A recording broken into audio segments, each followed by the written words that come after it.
Dennis Sperling. In the city where the lights don't sleep, Uncle D got the vibe so deep. Representing men strong and free. Dennis Sperling's the king of the spree. In the streets where the rhythm flows, black men rising, that's how it goes. Uncle D got the truth to show. In his heart, that's where the fire glows.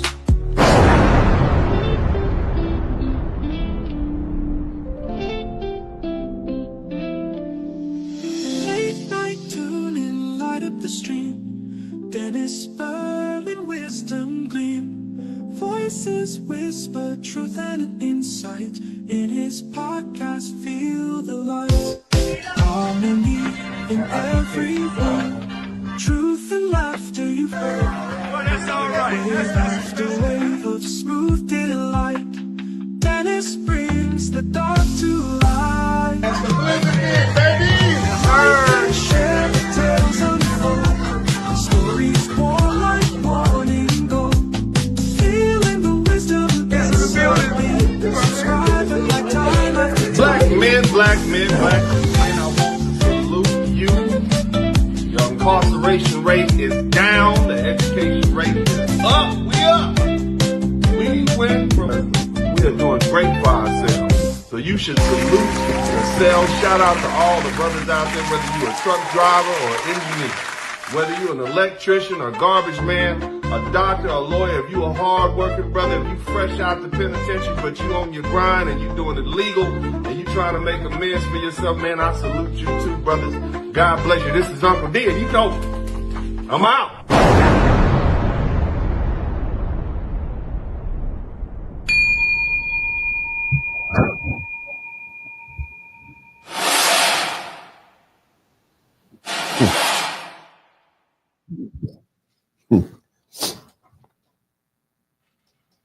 What's up? Welcome, everybody. Shout out to everybody in the chat room, man. My man, Broken Blade, good to see you in here. Shout out to all my folks, man. Make sure you check in when you get in. My name is Dennis Sperling, also known as the Blizzard King, Uncle D. You know what I'm saying? I've been here for about half a decade now, at least on YouTube. I used to just spend most of my time on Facebook talking stuff and making enemies out of my old friends, colleagues, and schoolmates. But here I am, and I think I am perfect for this political weather. All right, you know what I'm saying? Somebody type.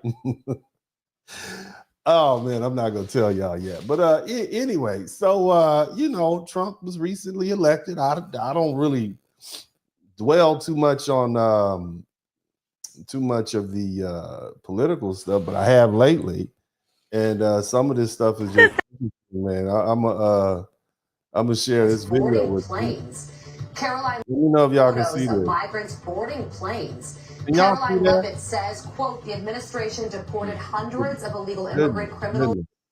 Can you guys hear me good? I think I'm having some technical difficulties. I don't know what's going on. You guys hit the number 1 button. Let me know if you can hear me clearly. I'm about to share this screen. Let me know if you can hear clear. Somebody says it's a black screen. What about now? Can you see that? Let me know if you can see that. So this is pretty much the same thing. Y'all take a listen to this. And shout out to all my wrench, my Broken Blade, Mile High Gambler, Mark the Freelancer, The Real One. Who else we got up in here, bro? Let's see. Yeah. We got my man. Yeah, that's everybody so far. So take a look at this right here. Look.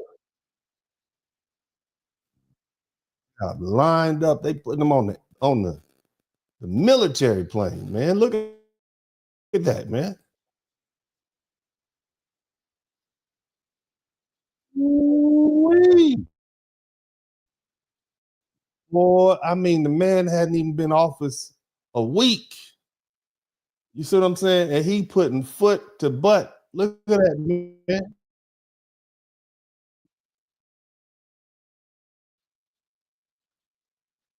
So, like, we learning is that somebody wasn't playing. Let's keep listening.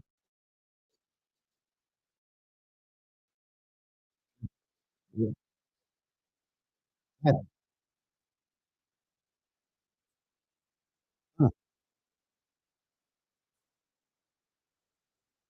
Woo.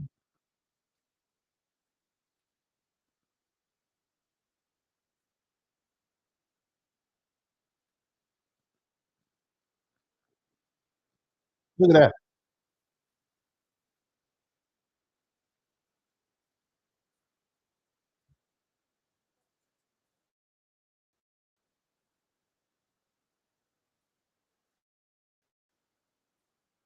So, so the thing is, right? So the thing is, back in the day, this was a more of a, I guess we would say, a law enforcement issue. This was never a military issue. But now that you have Trump and these executive orders, they have a lot more resources. They have a lot more. Um, they got a lot more money, a lot more access to the things that they need to fulfill the goals. They don't have to send them home on commercial flights. You see what I'm saying? The commercial flight. Oh no, we can send you straight home via U.S. Airways, the real, the real U.S. Airways. So this is a big shocker because the question was, yeah, you might want to send all these people home, but how are you going to send all these people home? You're going to spend thousands and thousands of dollars for plane tickets to send folks home. Well, that question has been answered, and I think it's astounding to a lot of people, especially considering that they came straight out the gate, okay, with the over enforcement. Let's keep listening. Look at that.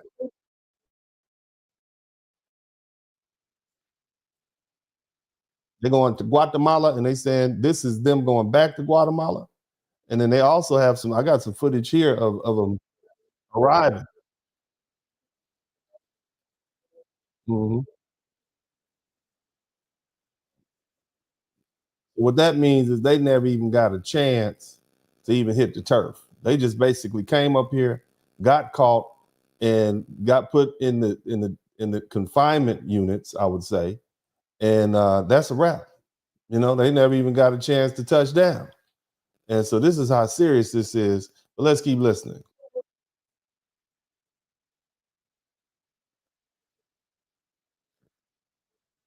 Mhm.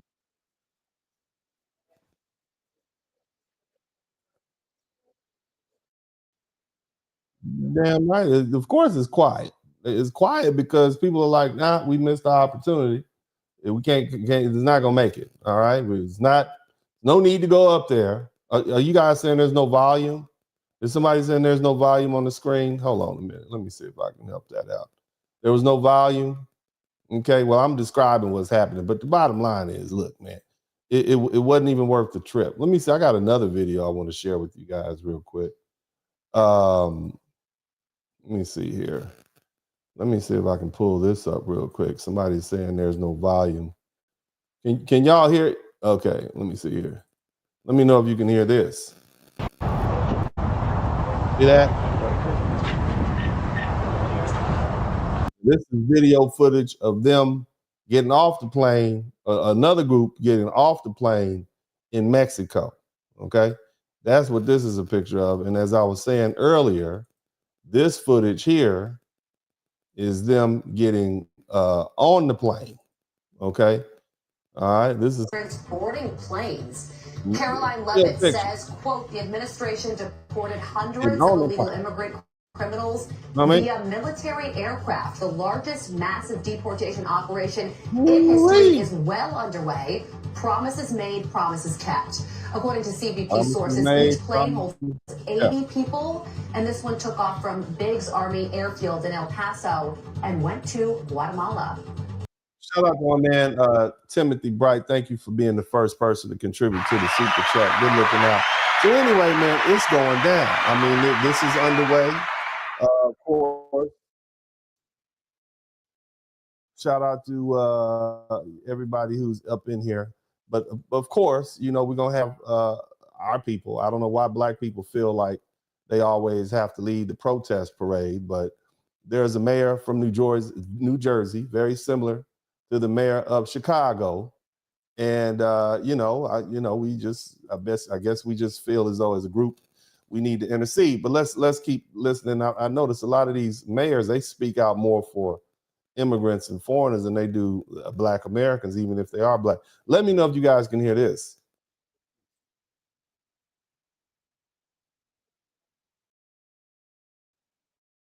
Mhm. So you hear that? I'm gonna speed it up a little bit because I don't want smoke from these folks, man. So let me speed this playback up. That, that's what they do.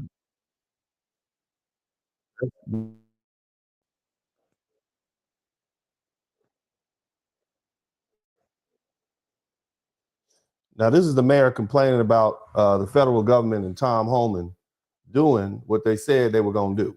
Okay, and that is to basically round these folk up in these what they call well, the cities, the safe zone style cities, the sanctuary cities, and doing what they said they're going to do. So let's listen to the mayor. Fair use.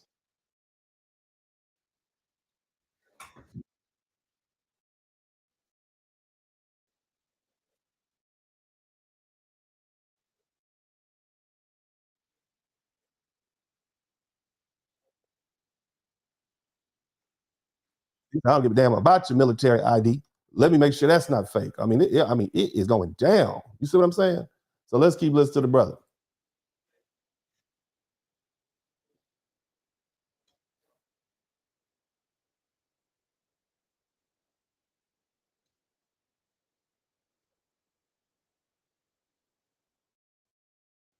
Hmm. I want you guys to pay attention to what was said. Rescinding. Okay. Somebody type rescind in the chat room because what we're talking about, and basically what Donald Trump is doing is he's rescinding all of the and shout out to my man Cam76. Thank you so much. He says, have to appreciate someone who keeps their word. Yeah, I mean, you got to respect. I mean, it is what it is. You don't have to like what Donald Trump is doing, but he's doing what he said he was going to do. How can you get mad at that? But I mean, what are you going to do about it at this point? This is what the majority of the American population wanted. And y'all keep saying y'all can't hear the sound. Man, let me check this out real quick. Let me see if I can fix the sound real quick, man. I don't know what the problem with the sound is, but we'll get it straight in a minute. But basically what they're saying in the video is that, he's sending people home. They are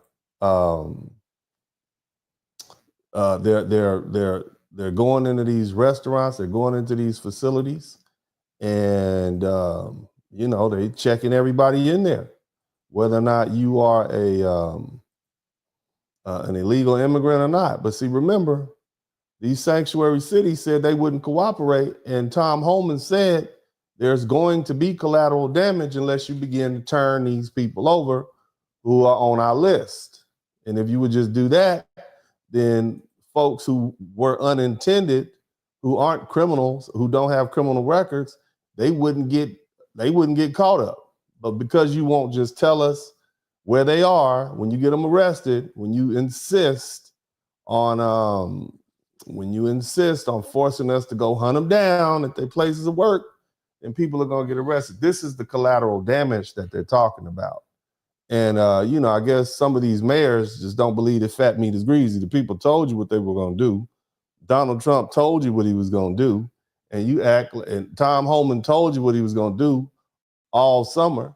You act like you didn't believe him. So this is what's happening.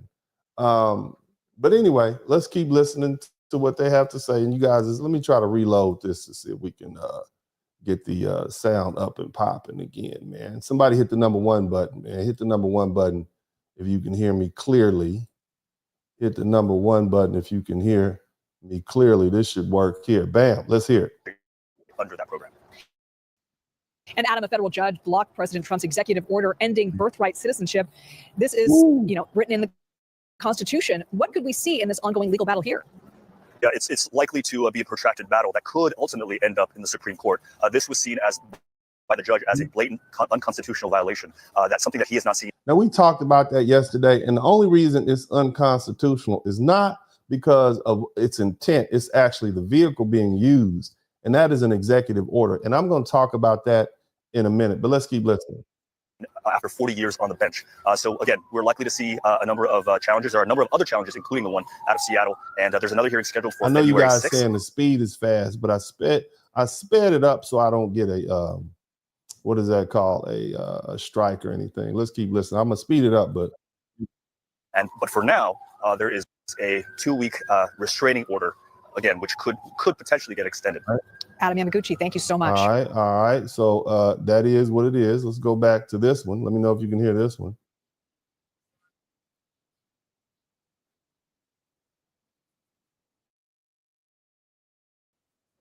What is that looking like in real time? Let's discuss with the White House border czar, Tom Homan.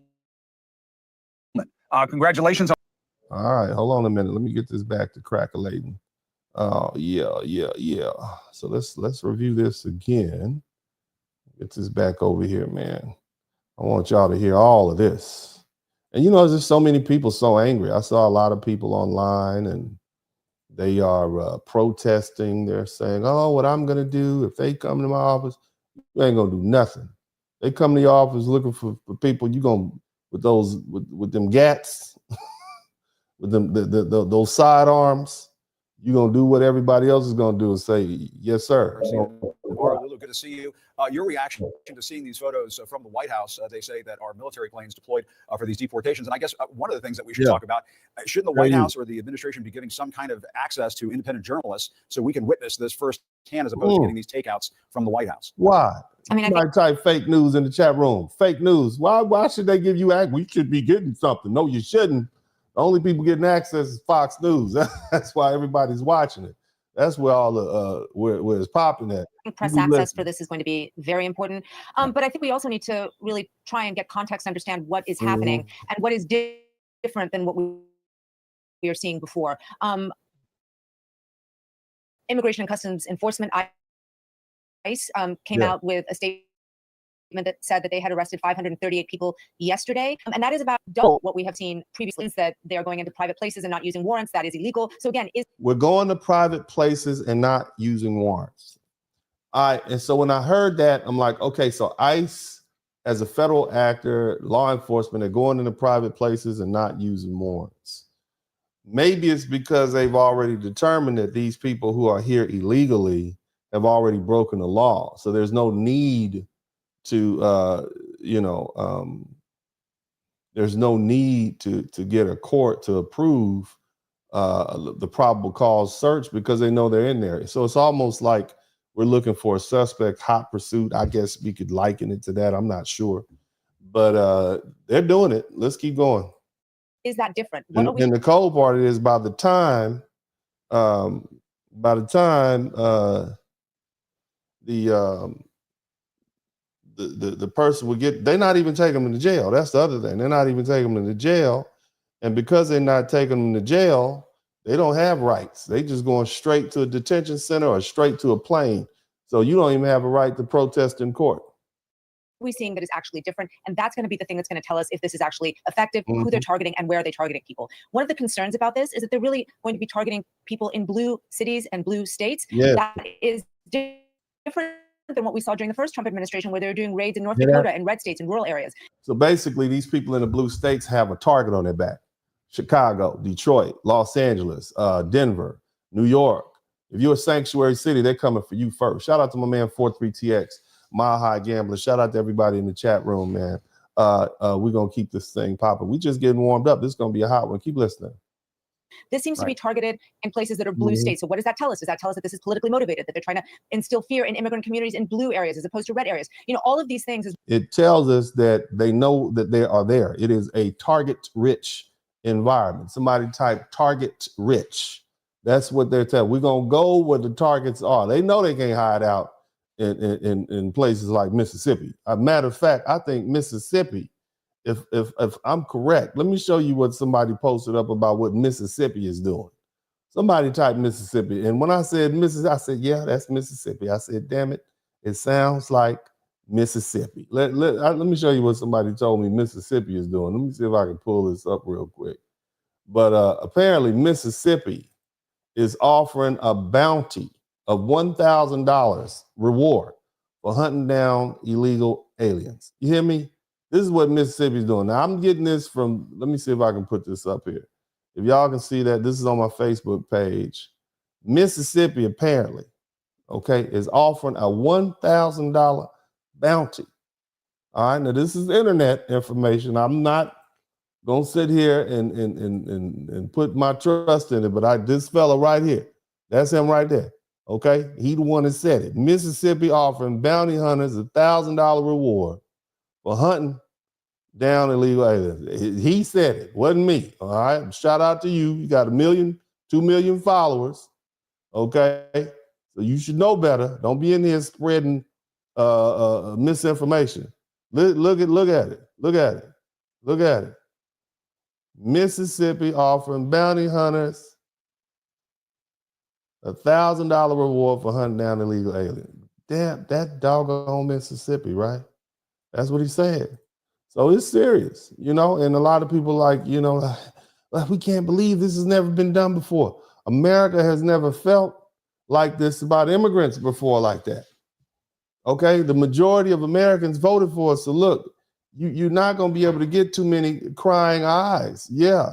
We're looking at this enforcement operation. We have to really think about what it means and what is the administration actually trying to achieve. It's trying. Yeah, we're going to be talking about. The administration is trying to achieve the goal that it promised the American people it was going to do, and that is get rid of some of these folk that Joe Biden has allowed to come into the United States illegally. That's what they're trying to do. Keep it place in Newark, New Jersey, in just a few moments. But Lulu, I do want to ask you: the president has ordered the Pentagon to search 1,500 active military to the southern border. We're also seeing these new images. Let me know. Can you guys hear that? I might have to restart it again. Let me see. Let me know if you can hear it. That's what they're doing.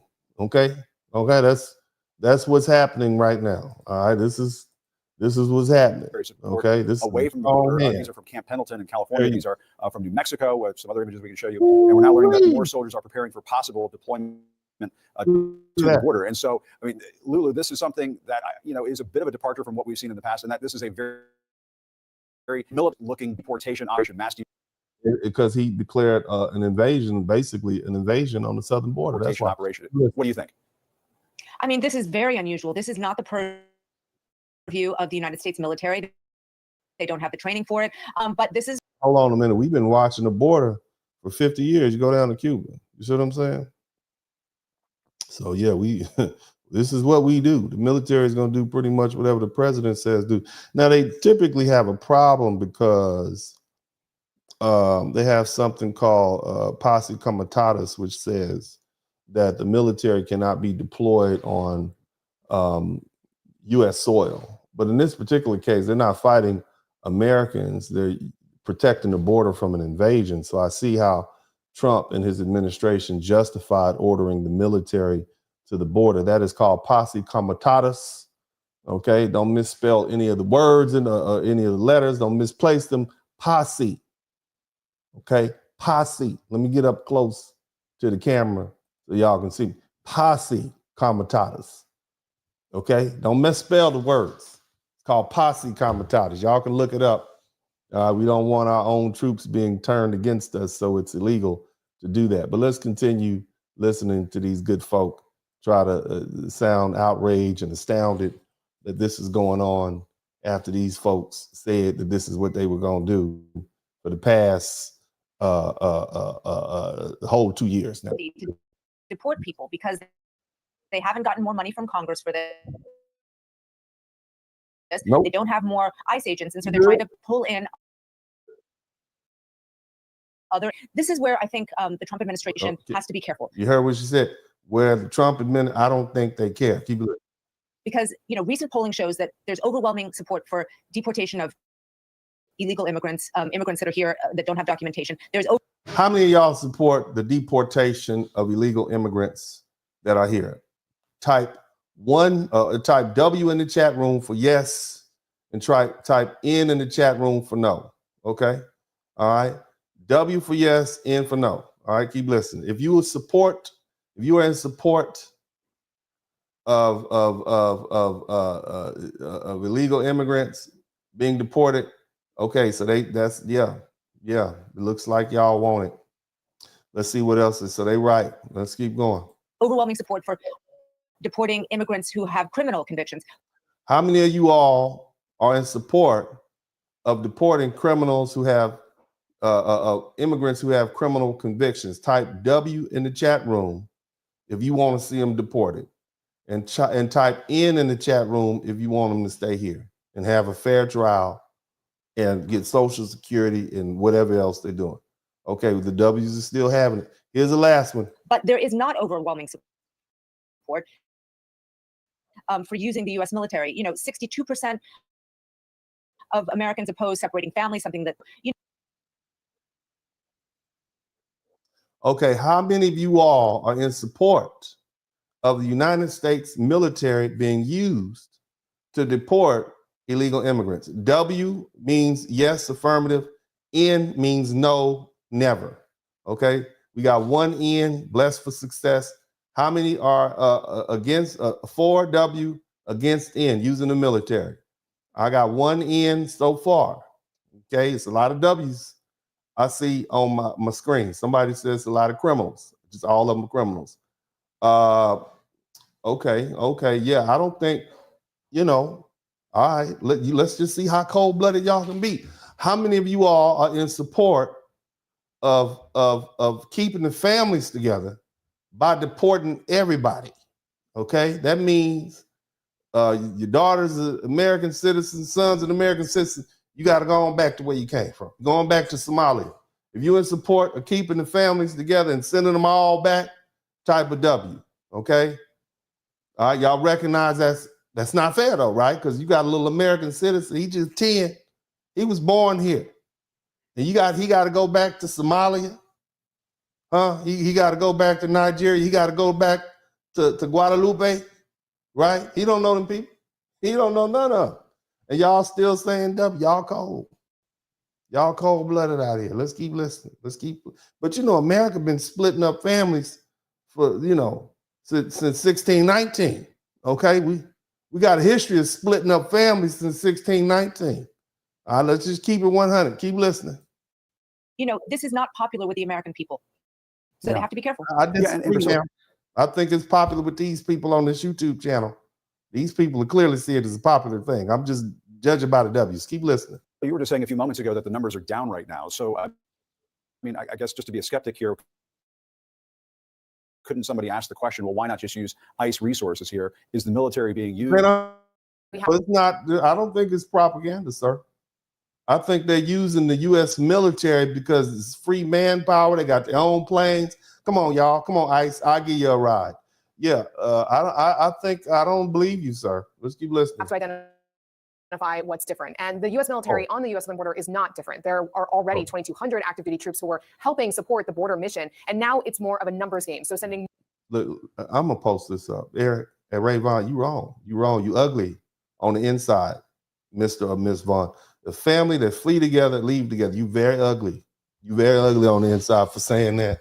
I just want you to know that you shouldn't say mean, ugly things like that. We are not a mean, ugly people. We are beautiful Americans, okay? We love people, okay? Sometimes we prefer to love them from a distance. We like them to stay in their homes. That's ugly for you to say that, Mr. Vaughn, E-Ray. E-Ray. That's why your name is E-Ray. Huh. How dare you say that? You ugly on the inside for that, E-Ray. Let's keep listening. I'm going to leave it up for a minute. Y'all tell E-Ray, don't be ugly like that. Don't be ugly, E-Ray. The family that flee together, leave together. I'm going to have a broadcast entitled The Family That Flee Together, Leave Together. And I'm not going to give you any credit for the name, E-Ray. I just want you to know, keep listening. More resources down to the U.S. southern border. Our understanding is they don't have law enforcement authority. So what they're doing is a lot of assistance when it comes to operational readiness, augmenting air operations, and doing a lot of behind the scenes work work when it comes to assessing intelligence. So we do have to discern that there is truth to the fact that the Make sure I military is get already E-Ray a there to wrench. assist Let me do that. Hold on a minute. Keep going. Y'all keep listening. Patrol because the resources provided by the federal government are strained and over the years have been overwhelmed. But what the Trump administration is doing is putting more of those Pentagon resources there as a show of force, as a show of clamping down on the southern border. And even if numbers are low, what Trump officials want is for numbers to be zero. Show is you said that we want to. It's hard to believe CNN anymore. They just kind of lost their steam with me. I don't believe them. They just real fake with it. You know what I'm saying? They just real fake with it. Where's E-Ray at? E-Ray, say something. Let's play some sound from some migrants who made the journey to the U.S.-Mexico border only to go. They said they were going to put these people on here and have them crying, and we supposed to feel sorry for them. But I mean, I'm just going to be honest with you. The average American has lost all their feelings of sorry. The immigrants were doing too much. They were up here beating up cops and taking, they were just doing too much. They were just beating up police officers and squatting in people's houses, and it's almost like you crying so you can come up here and take advantage of our country, like these people. And you know how much sympathy are we supposed to have? She said, "What am I supposed to do? What answer do I give my child? Y'all gotta go back where you came from, baby girl. You gotta go on back to where you came from. You can't get mad at us. How you gonna get mad at us? You can't come. What you mad for? Why you mad? Nobody invited you up here, and you showed up on the doorstep, and we was like, no, America is closed today. America's closed, and now you mad because America is closed. Didn't Donald Trump tell y'all they was eating the cats and the dogs? America heard that. Y'all taking over apartment complexes in Denver. You see what I'm saying? And you crying now. Yo, look, people messed it up for you. I'm just saying, you didn't make it. I feel bad for you as a human being, but what you want me to do? Huh? What you want us to do? Keep listening. We are caring people, but what do you want us to do? I don't have an answer. I don't know what I'm going to do happen with us in the street. Baby, you walked up there. Where's your baby daddy at? Where's your husband? Where's your husband at? You need to go on back, figure out what happened. Try to get that relationship back together, because you're going to need some help, baby. You're going to get on back down there to your home, where your people at. Okay, let's keep listening. Praise God. Look at my man. Now I'm gonna slow this one down. Okay, now, I don't speak Spanish as well as I should. Back in my passport bro days, when I was arguing with my Dominican girlfriend, my Spanish was on fleek. Okay, it was tight, but I don't speak it like I used to. But I want you to listen to this fella here. Let's listen to this.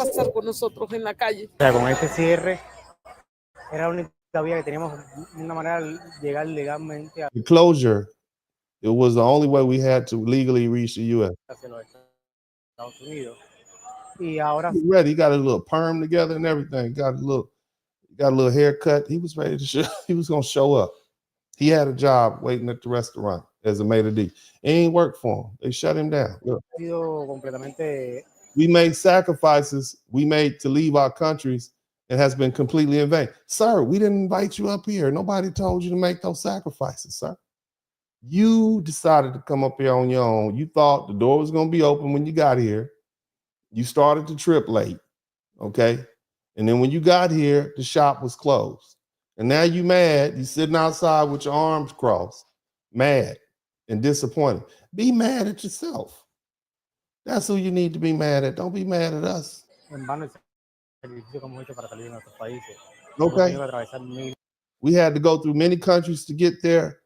Okay. And this has been very, very hard blow. Why didn't you stay in one of the countries that you passed through to get here? This is not open to the public like that, sir.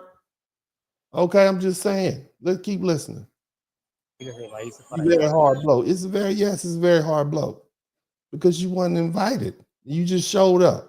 How you gonna come to the party? You don't have an invitation, and then you get mad when the bouncers don't let you in. Y'all knew Donald Trump was running for president again. Y'all should have been came up here in 2020. You could have been married with some kids by now. Maybe get you a little baby, an anchor baby or something like that. You didn't do it. You could, man, come on, stop playing, okay?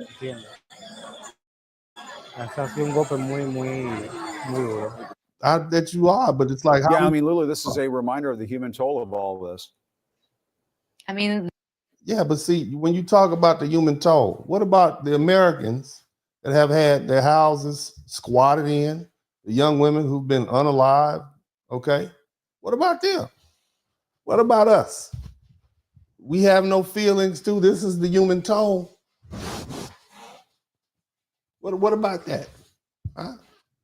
What about us? Somebody say, what about us in the chat room? What about us? What about us? Like Eric Vaughn just said, family that flees together, you need to lead together. Okay? That's what I'm saying. All right. Now we care about you. But you ain't coming up here. It ain't coming up here. Now, that being the case, I want to go ahead and talk about DEI is about to die, because this is one of the subjects that I want to deal with specifically. I want to talk about the fact that, and here's the thing: if you hear something you like, if you learn something, if I move you in some kind of way, hallelujah. If you're educated, okay. If I make you laugh, make sure you pay me for my time, because this is not something I enjoy doing. Spreading all this bad news and all this pain, you know, and telling people exactly why they're wrong and how they went wrong and where they went wrong.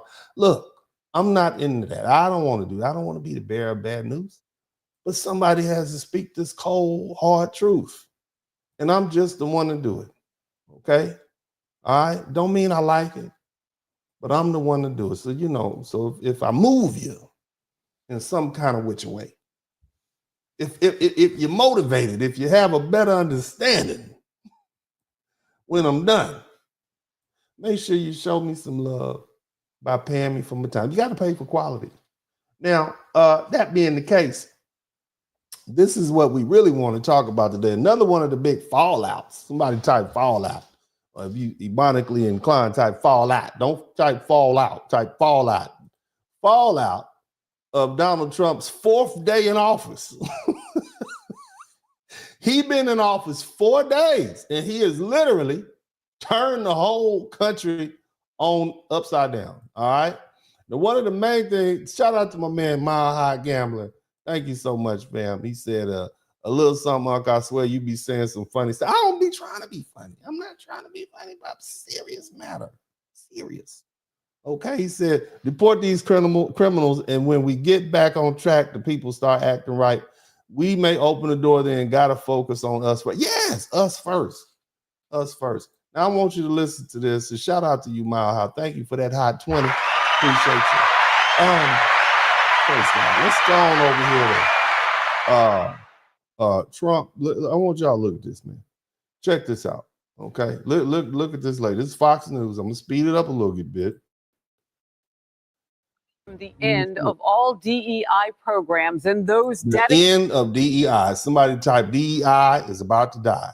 Somebody type DEI is about to die in the chat room. Go ahead and type DEI is about to die in the chat. This is major fallout.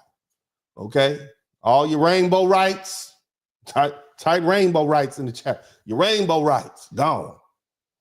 Gone. Okay. Gone. Out of here. All right, let's listen to the little lady right here. I'm gonna speed this up a little bit.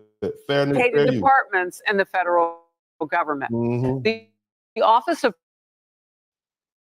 Personal Management is set at 5 p.m. Eastern to meet the deadline for all government agencies to close those offices. So let me help you understand. All these people over the past 10, 15 years who've been taking feminist studies and equal opportunity studies and all that sort of stuff, you don't even have a job no more. Okay, you diversity, what? Diversity. Your degree is useless at this point. Shout out to my man, the contract. Thank you so much for the cash app. You just spent all that money to learn a subject that is now obsolete with the stroke of a pen. You understand what I'm saying? That's the first thing. You got that good government job. You've been working 4.5 years. All right. And now the new president comes in and said, not only are you on leave, because setting you up for leave with pay, that's just so there's no need for you to file a lawsuit. We could just keep you at bay. You're getting paid. What are you filing a lawsuit for? You haven't lost anything. We're just gonna put you over there and hire. So we're gonna shut your department down, put you on leave, and that's it. We don't even have to deal with a lawsuit saying you were unemployed. You're not unemployed. You just on leave with pay. Go on about your business, find something else to do, go to Starbucks and complain. But let's keep listening to this. That's what's going on. All these people, bam, stroke of a pen, you're gone. That follows President Trump's executive orders to bring an end to DEI and to make America merit-based. Make America merit-based. We're going to talk about that a little bit later. Keep going. So he's going to do that at the federal level and restore the importance of our individual efforts within the workforce. During his inaugural address, President Trump made very clear his intentions to create a colorblind society. I don't know about that. I will also end the government policy of trying to socially engineer race and gender into every aspect of public and private life. I mean, it is what it is, right? Keep listening. Go ahead, let's go. We will forge a society that is colorblind. I'm just telling you, it ain't gonna be colorblind. We still gonna see color. We still gonna be as racist and bigoted as we all have been for the entirety of the United States. Now, does that mean, and for the most part, you're not gonna be able to change it? All right, that's just who we are, period. But we can still get along. We can still do what we do over here in the USA. Keep listening. Merit-based. Oh, see, dog, man, you didn't look at you. I'm trying to get there. Trump is ugly inside for killing the subsidies for Black Girl Magic. Man, bro, I know some Black girls right now in DC scrambling. They trying to get them set asides, and they just canceled it all. My lady, you know, she's in law school with some friends. Well, some of her law school friends were telling her they had jobs set up with the federal government. No more. You're not going to be a federal prosecutor. You're not doing that internship. It's a wrap. Okay? That's what's happening right now. That's what you see happening right now. All the look, I love you. Black Girl Magic, that government subsidy. Some of the white girls, Becky is losing too. Becky was a nurse and she had a little cushy job taking care of veterans. They had moved all the way up there and come to find over. So it's happening. Everybody get it. And I'm gonna get to the bigger point of this in a minute. Shout out to my man Don. Thank you so much for the cash app. Let's keep look. I'm not even trying to be funny. I'm just trying to lead up to what I really want to talk about, and we'll get there in a minute. Just roll with me for a minute. Roll with me. I got to lay the foundation. Praise Moses. Let's keep listening. Yesterday, the president signed an executive order ending Biden's, quote, forced, illegal, and immoral discrimination. Somebody type executive order. We're going to talk about that. You're going to learn something in a minute. In quote, in the federal workforce and directing the government to serve every person with equal dignity and respect. However, liberal leaders are up in arms about the idea of merit-based society. They're mad that now people have to have good grades and show up on time to keep and get a job. Isn't that something? That's what the liberal people are mad at. Let's keep listening, man. Here's the Reverend Al Sharpton. Oh, hot boy. Why do we have? No, how much did Al Sharpton get? Was it $1 million? Did he get $1 million from Kamala Harris? Let's keep listening. DEI. We had DEI because you denied us diversity. You denied us. Who is we? Are you talking about black people? Because that's what I remember. It was for black people who were descended from slaves. But Al, I don't think black people who were descended from slaves benefit from DEI anymore. If you just want to keep it 100. But I'm gonna let old hot boy Al keep talking. Equity. You denied us inclusion. DEI was a remedy to the racial institutional bigotry. So you talking about affirmative action reclassified as DEI. Keep listening. practiced in academia and in these corporations. Now you want to put us back in the back of the bus. We're going to do Hold on, back of the bus. Hold on a minute. You mixing up stuff, man. We had our own bus lines. We had our own communities. We had our own trains, planes, and automobiles. And so, you know, we technically didn't have to do all that. We had our own universities. And so our ancestors set it up for us like that, man. Our foundational Black American ancestors set it up for us, and everybody benefited. I'm just keeping it 100 with you. Keep listening. Dr. King Rosa Parks on you. Mm-hmm. And The View co-host Sunny Hostin launched her own attack. Saying things. Now, this young lady is Puerto Rican, okay? She's not foundational Black American. So let's listen to what she has to say. That this country would be a meritocracy. You're talking about a man who hasn't. He didn't become the president of the United States because of merit. Donald Trump, the man that almost got his head shot off by some crazy man in Butler. You mean Donald Trump, who won the majority of the vote? Let's not lie and make up stuff to try to make a point. Shout out to Timothy Bright. Now, again, I want y'all to always remember, I am a registered Democrat. Okay, I voted for Democrats all the way up until the last two elections when I voted for Donald Trump. Okay, I'm just keeping it 100 with you.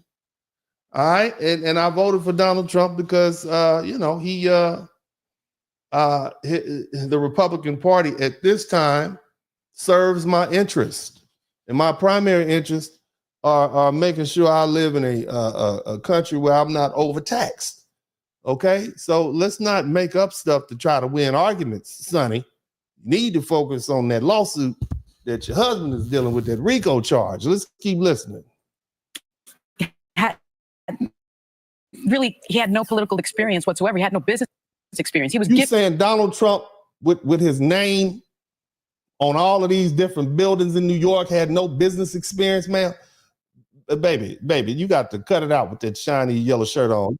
And everything that he has, he is a legacy hire. He is, if anything, a DEI hire. See, look at this, man. He's a DEI hire. You saying Donald Trump, 80-year-old Donald Trump is a DEI hire. I don't think he ever had a job. I think he always worked for himself. His daddy did things the right way and took care of his son. And that's why we have him as president. And the American people voted for him, ma'am.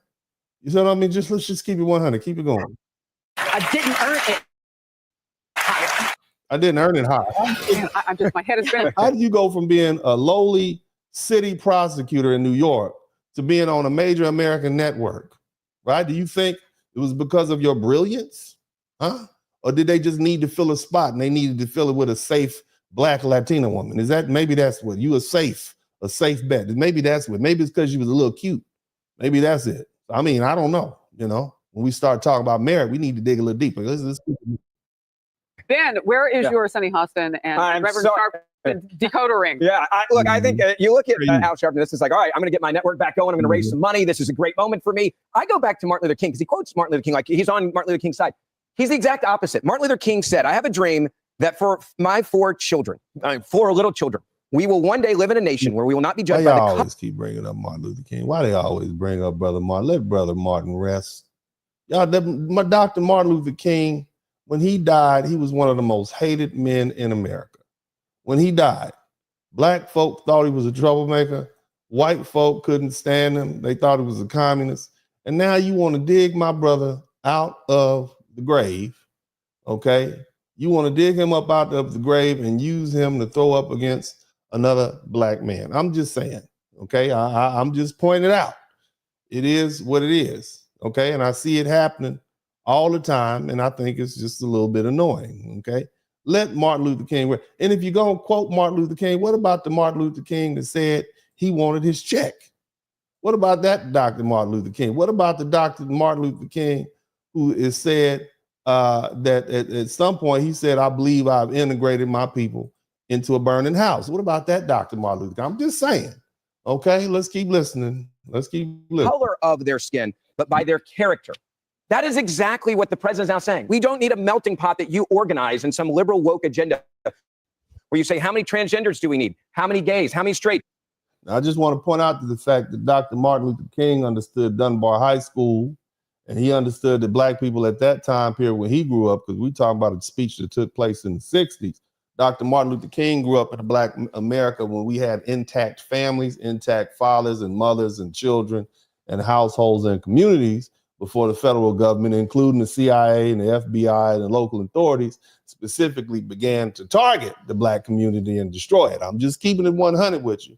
So this is the Dr. Martin Luther King. Dr. Martin Luther King would have a whole lot more to say if he had an opportunity to truly survey what we are dealing with as a group of people right now. A lot of black people don't even get along. The men don't get along with the men, the women don't get along with the women, and the women don't get along with the men. The kids don't respect either one of them. They all want a white girl, okay? That's what I'm saying. So let's let Dr. Martin Luther King be who he was nearly 60 years ago. Let him rest, okay? It's time for new minds and new people who think similarly, who can analyze. So let's let my brother rest in peace. Let's keep listening, though. How many African Americans? How many Asian Americans? He's saying we're going back to merit-based. Yeah. We want to look at Americans not based on, do you fill a quota for this country? Job, regardless of the color of your skin. Al Sharpton needs to go back and watch that speech. Yeah. So the way I look at this too, Cheryl, is everything that Ben just said, and I would add this. It also requires that you do your job. Yes. Part of your character be work ethic.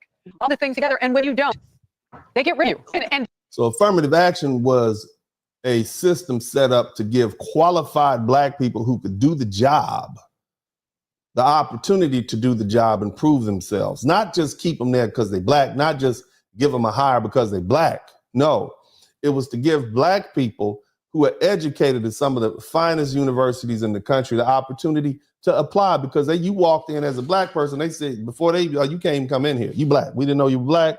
We know your name is Kevin Smith or Tom Jenkins, Tom Thompson, but we thought you were white on paper. But as you have showed up here and you are clearly a Negro, we're going to send you up out of here because you're black. You can't work here. You can't come in here and contaminate our milky white office with your little chocolate-nated self. That's what this was about. Even though the black person may have be educated and learn it to the highest degree and more qualified, at least as qualified as the other people who have applied, they would just turn the door. That's what this is about. It was never about hiring unqualified people to do jobs. That's stupid. That goes against the American way.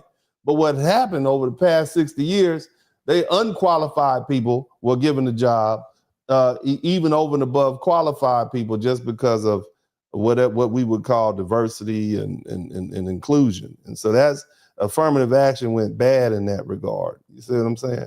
And that's where it got perverted, so to speak.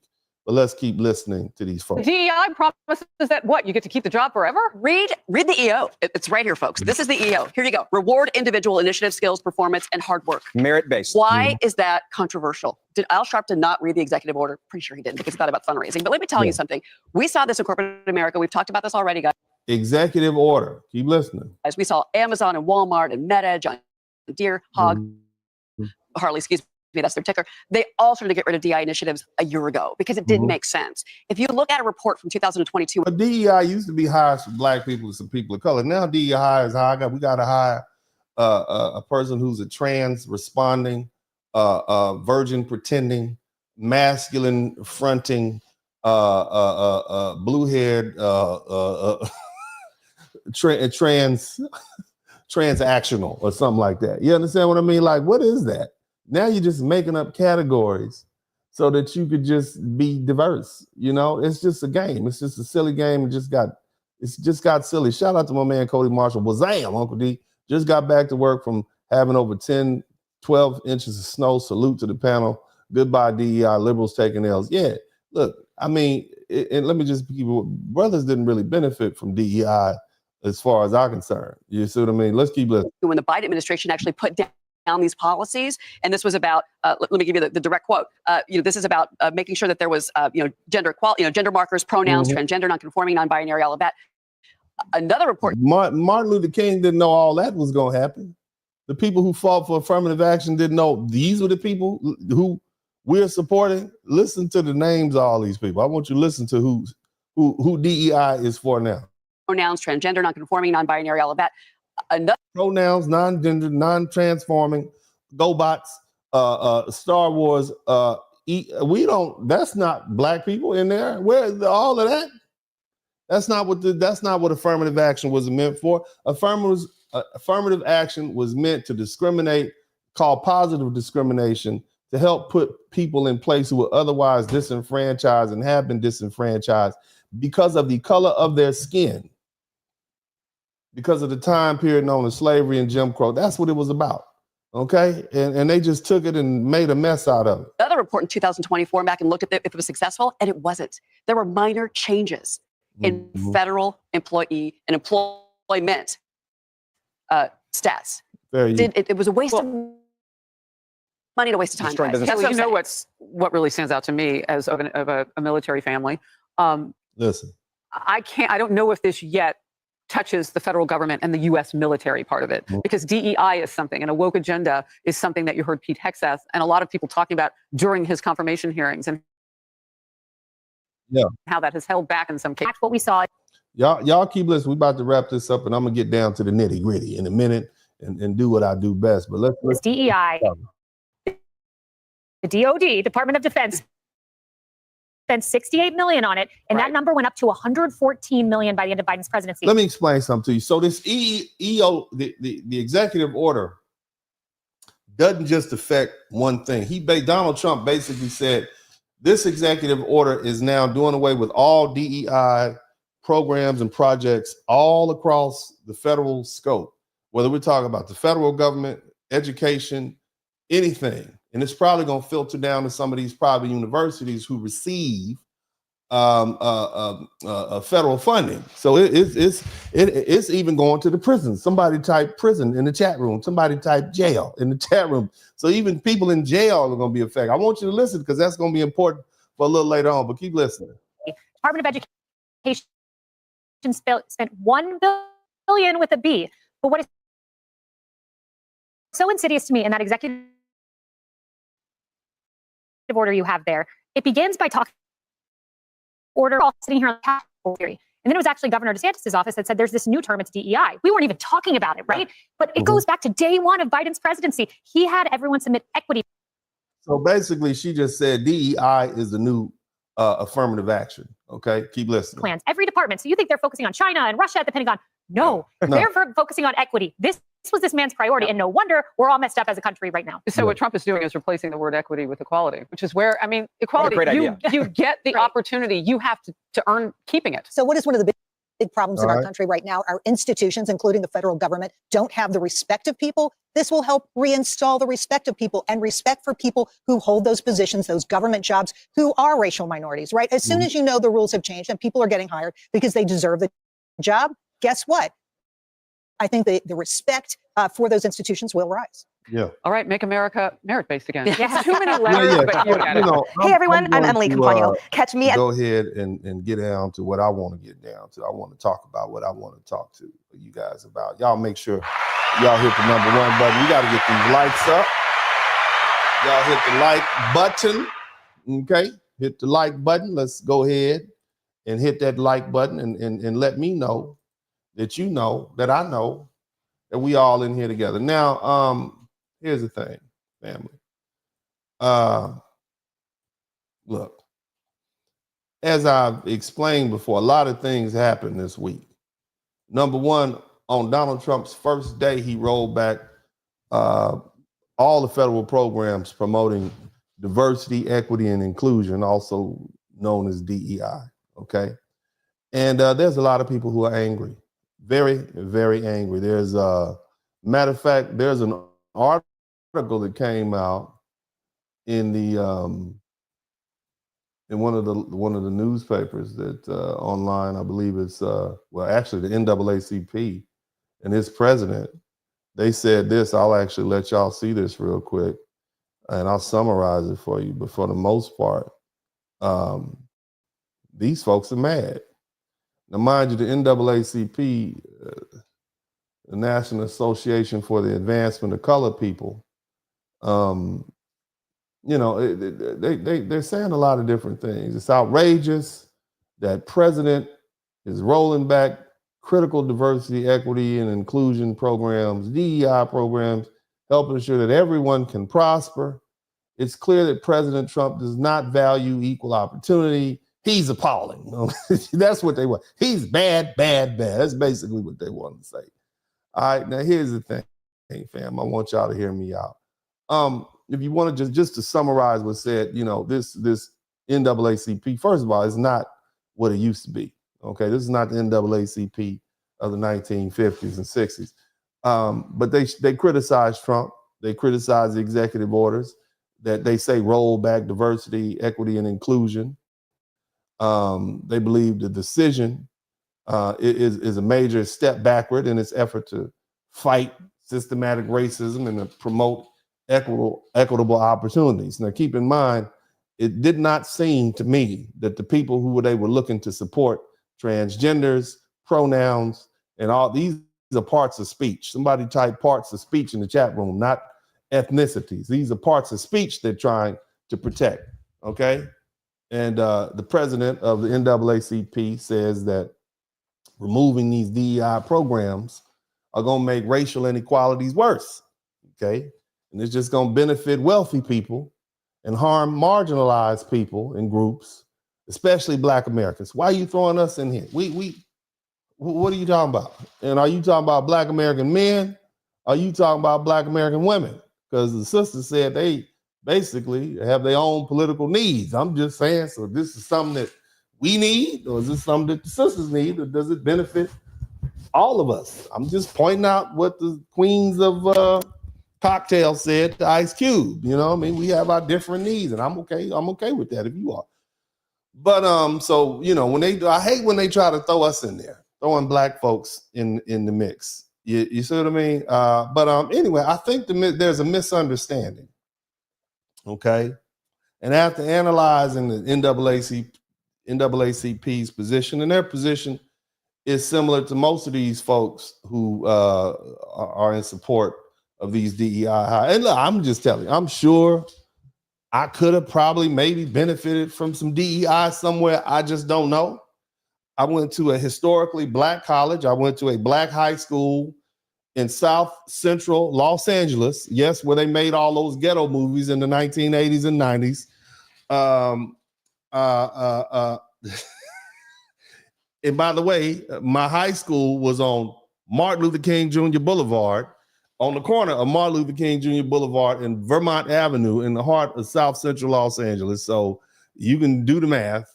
I'm gonna say the clothing store, which was actually a swap meet, burned up. The one that was across the street burned up in the LA riot. So that just lets you know where I'm from. Okay, so I didn't get any DEI money there.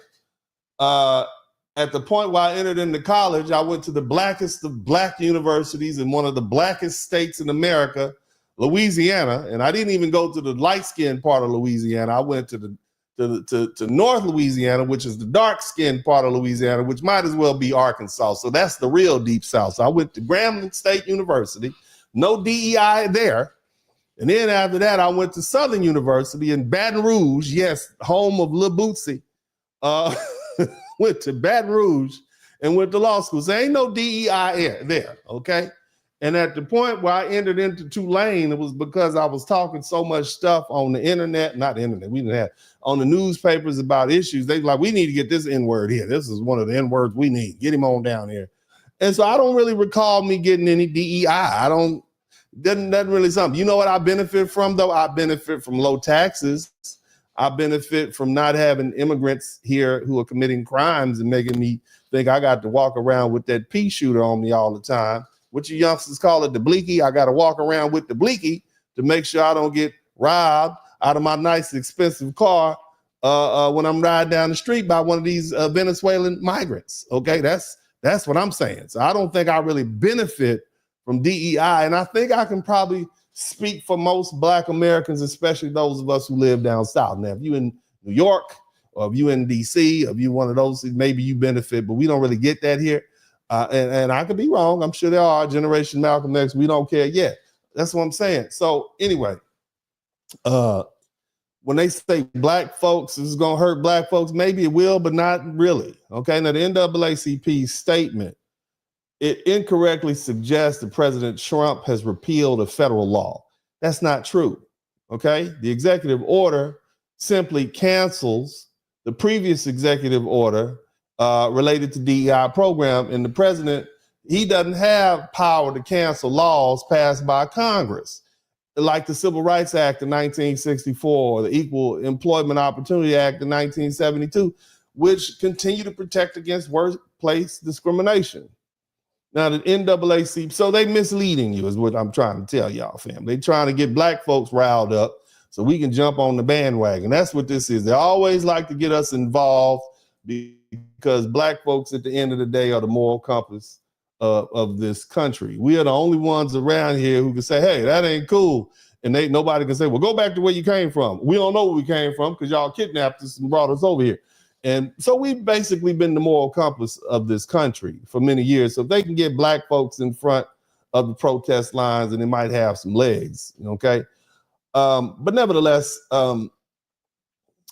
again, they're arguing that this order somehow ends equal rights and opportunities. But in reality, it just simply removes the requirement for DEI-based hiring preferences, and it shifts the focus to hiring based on merit, education, and experience. I don't really see anything wrong with that, okay?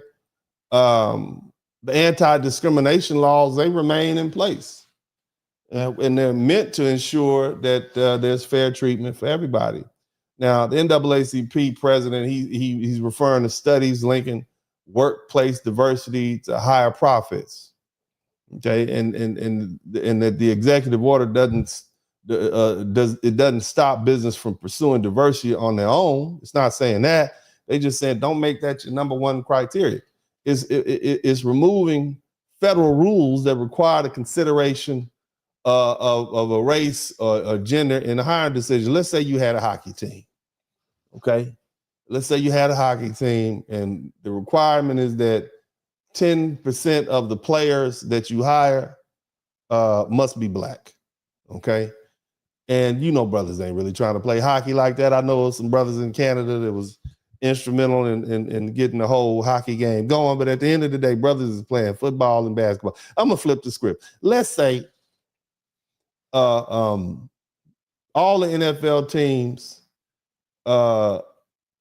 has to have 50% of their cornerbacks have to be black. Do you really think that's gonna work out? 50% of the cornerbacks, you might not even be able to find enough cornerbacks to fill the NFL rosters. So why not just do it on merit base? That's kind of the thing. You understand? I mean, just let's keep it 100.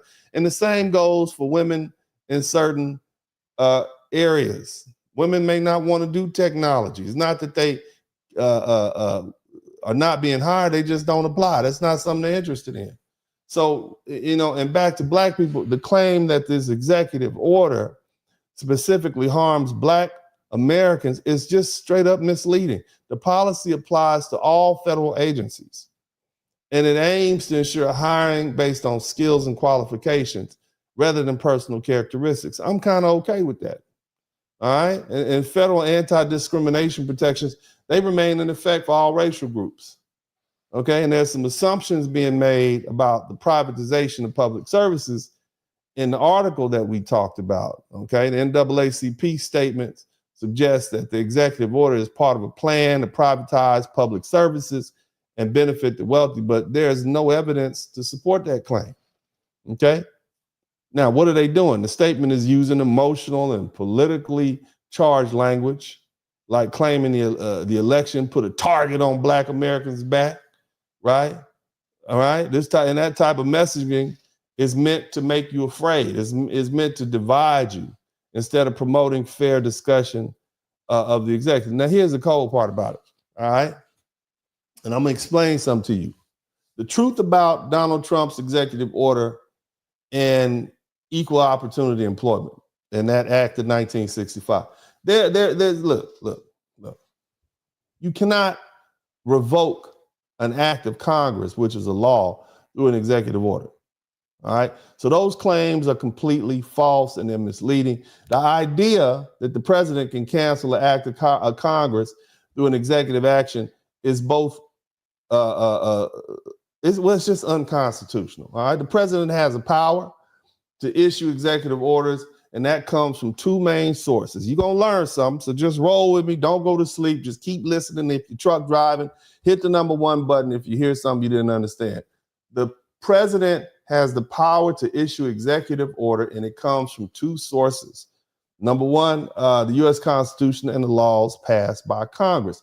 The Constitution specifically states at Article 2, Section 1, it's known as the Executive Powers Clause. It gives the president the authority to enforce laws and manage federal operations. Okay, and that means like Department of Education, Department of Defense, Justice Department, etc. All those different places, and Department of Land Management, Department of Energy.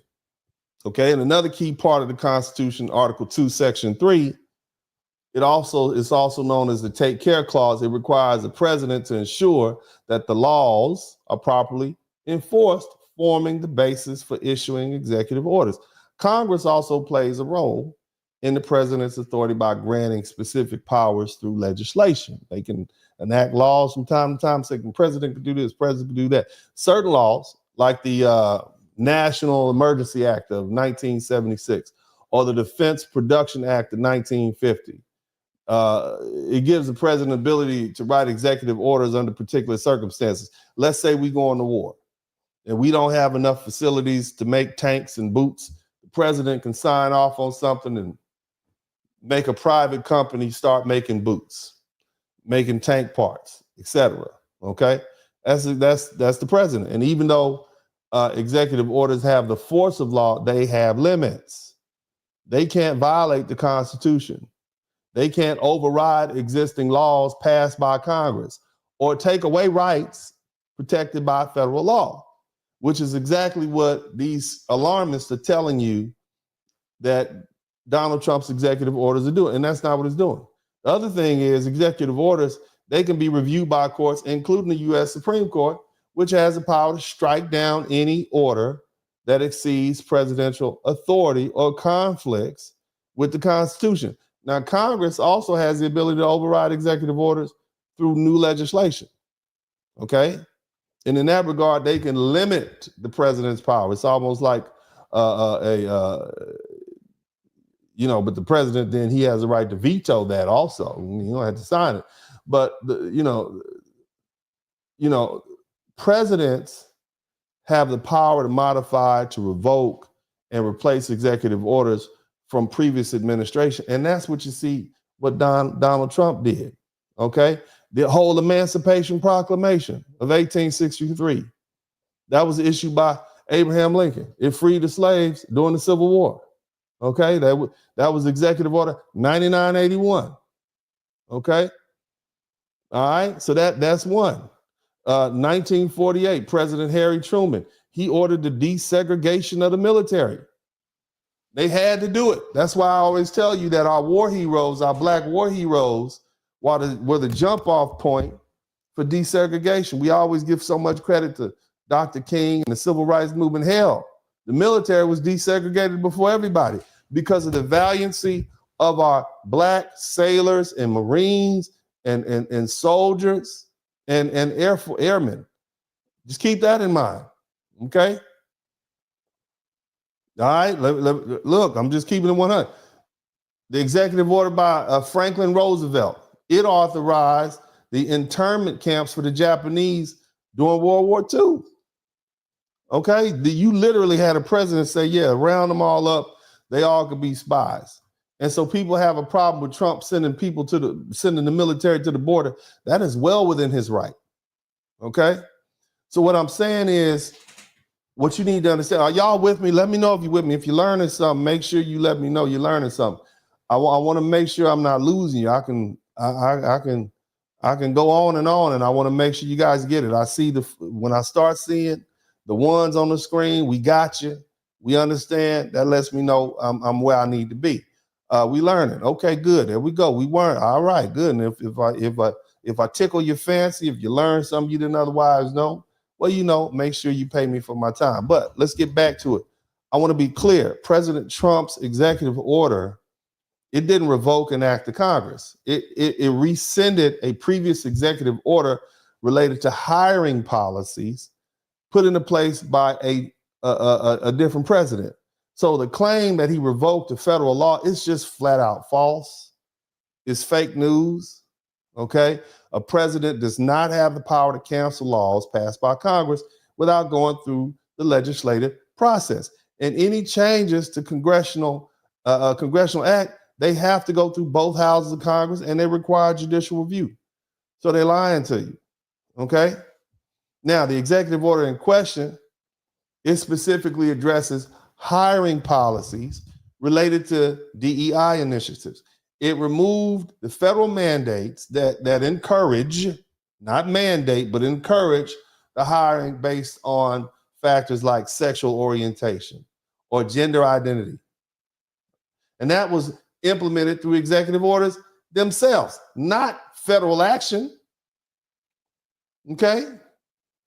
Donald Trump's order didn't eliminate anti-discrimination protections under the existing federal laws like the Civil Rights Act of 1964 or the Equal Employment Opportunity Act of 1972, which was meant for Black folks anyway.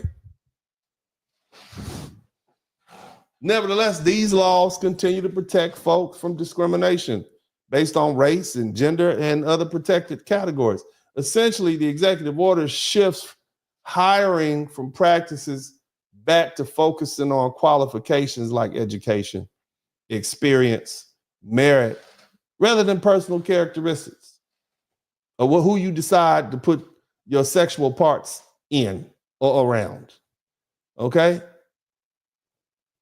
So it's important that we separate the facts from the misinformation. False claims like these can lead to public confusion and create just unnecessary racial tension and division. People need to cut it out. Okay? And what we're dealing with is a lot of extremists on both sides. We're dealing with a lot of extremists on both sides. I want you to understand what I'm saying. I want you to hear me. That young Black man who shot those people, that young brother who shot those people in that high school or whatever, he was listening to, according to what I understand, he was listening to a lot of these Black people who I would consider extremists on the internet. And they gassed him up. He was also listening to some white ones. This is a Black boy that did a mass shooting. Very uncommon. And that's why I told y'all, but a couple of months ago, I was telling you about these Black extremists. You're taking it too far. Whether you're a liberal or conservative, you're taking it too damn far. You got crazy people listening to you. You need to be mindful, demure about the things that you say on the internet. There are people that listen to you. Okay? Now, that being said, let me just get down and dirty in the nitty gritty. Don't disrespect my ancestors and what they went through by comparing this rollback of these so-called rainbow rights, because that's what it is. Somebody type rainbow right. See, look, the real oppression that we dealt with in Jim Crow, that's why we had the 1964 Voting Act. That's why we had the 1967 or 76 EEOC Act. That's why that came about, or 1972. That was the real oppression that we had to deal with during Jim Crow era. Our ancestors faced lynchings, segregation, the systematic denial of our basic human rights. They fought and they died for the right to vote. Damn. After being in this country for centuries, they didn't even have a right to vote. We just talked about Dred Scott yesterday. A white man had no rights that a black man had no rights that a white man had to adhere to. That's what my people fought through. It wasn't about rainbow rights. Shout out to my man Solomon 7. We've had gay people who dressed in dresses that were men, and women who thought they were men in this country for centuries. We know what that is. Don't confuse that to what black people had to deal with, specifically foundational black American people. We fought for education. We fought to own our own property. We just simply wanted to exist as free men and women in this country. So comparing the struggle that we had to deal with to policy shifts in hiring practices, it's an insult to my ancestors and their legacy. And it waters down the real fight that they endured. Now, here's the problem. When the left goes too far with their radical policies, the pendulum always is going to swing back in the other direction. That's how history works. Same thing with the conservative. You swing too far to the right, it goes extreme and streams too far to the left. So you can't push extreme agendas and expect the majority of people to stay silent forever. It doesn't work like that. Okay, you can't push that and think there won't be push back. And the reality is when you let radicals take control of your party, you end up losing all the progress you made because people get fed up. They start to feel like common sense is being thrown out the window. And this is why balance is the key. When you force radical ideas on the majority, it breeds resentment. And before you know it, everything you work for starts getting rolled back. You can't have drag queens reading bedtime stories to children. You cannot have books in the library of our children that talk about different forms of sexual gratification. You cannot force little girls and women to play contact sports with men, biological men, without getting some pushback. And the pushback is exactly what you're seeing now. The American people are tired of being told they have to accept these policies that go against their values and their hard work, okay? And that their opinions don't matter and that they're bigots because they say they don't like the fact that all these rainbow rights are trouncing their normal rights. Are y'all with me? They don't like the fact that a person can get hired because they put a dress on and said they were a girl. And you have education, more education, and your merit is being pushed aside for things that have nothing to do with qualifications. See, the truth is we have real issues in our community. And I'm talking to my black folk. Poverty, we got that. Lack of economic opportunity. Sometimes we got failing schools. We got crime. Urban Eagle, shout out to you. We also have a culture that has become deleterious over the past 50 or 60 years. And see, those are battles we need to be fighting, not wasting energy on these identity politics, this manufactured oppression. And see, as black Americans, as foundational black Americans, we need to be smart about how we move and who we move with. Okay, we keep allowing these radicals to define our fight for us. They lining us up for a fight and then walking away. Then if we do that, we're gonna keep getting pushed back to square one. Let me tell you something. History has shown time and time again that when the pendulum swings back, it doesn't stop in the middle. It swings all the way to the other side. And we end up losing more than we gain. And that's what you see happening now. So let's focus on what matters. Let's build real wealth, strengthen our families, and create opportunities that honor the sacrifices of those who came before us. That's how we win. Not by chasing every radical idea that comes our way, but by staying grounded in reality and working for real progress. Now, we got about 10 super chats in here. I want to continue this conversation. Okay, and what I'm going to continue with, we're going to really get down to the nitty gritty. I'm going to tell you the real effects, and I'm going to tell you who it affects. The real. Because at the end of the day, this is a fight between white men and white women, and it's also a fight about these rainbow rights. It really has nothing to do with you black folks. They just like to put you in front. Okay? That's what they like to do. They like to put you in front. Now, we're going to take a quick musical break. But what I need y'all to do is make sure if you like what I'm talking about, you like that, we're going to talk about it. It's going to get hardcore, and I might hurt your feelings when I come back. But I want you guys to take this musical break, enjoy it. Okay, we'll be right back. Y'all make sure you hit the like button if you haven't already. All right, make sure you do that. I'll be right back shortly. Okay. And you just hanging there. But matter of fact, I need to get my jelly jar. I'll be right back. This burning podcast, click your mouse pad. Yeah, we out back. Hit the like, hit subscribe. Don't just hate watch, cause we outside. Let them hate watch, go and play pop. We just lay back. He don't play that. We on playback. We on playback. We go way back. Black men, yeah, we earn something. Tune in, gotta learn something. Uncle D podcast, bump it. Likes up, hit the sub button. Black men, yeah, we earn something. Tune in, gotta learn something. Uncle D podcast, bump it. Likes up, hit the sub button. This is Dennis Burden Podcast. Don't just hate watch, hit subscribe and let them know we outside. Don't hold hate, donate. Super chat, cash app. Put something in the collection plate. Church.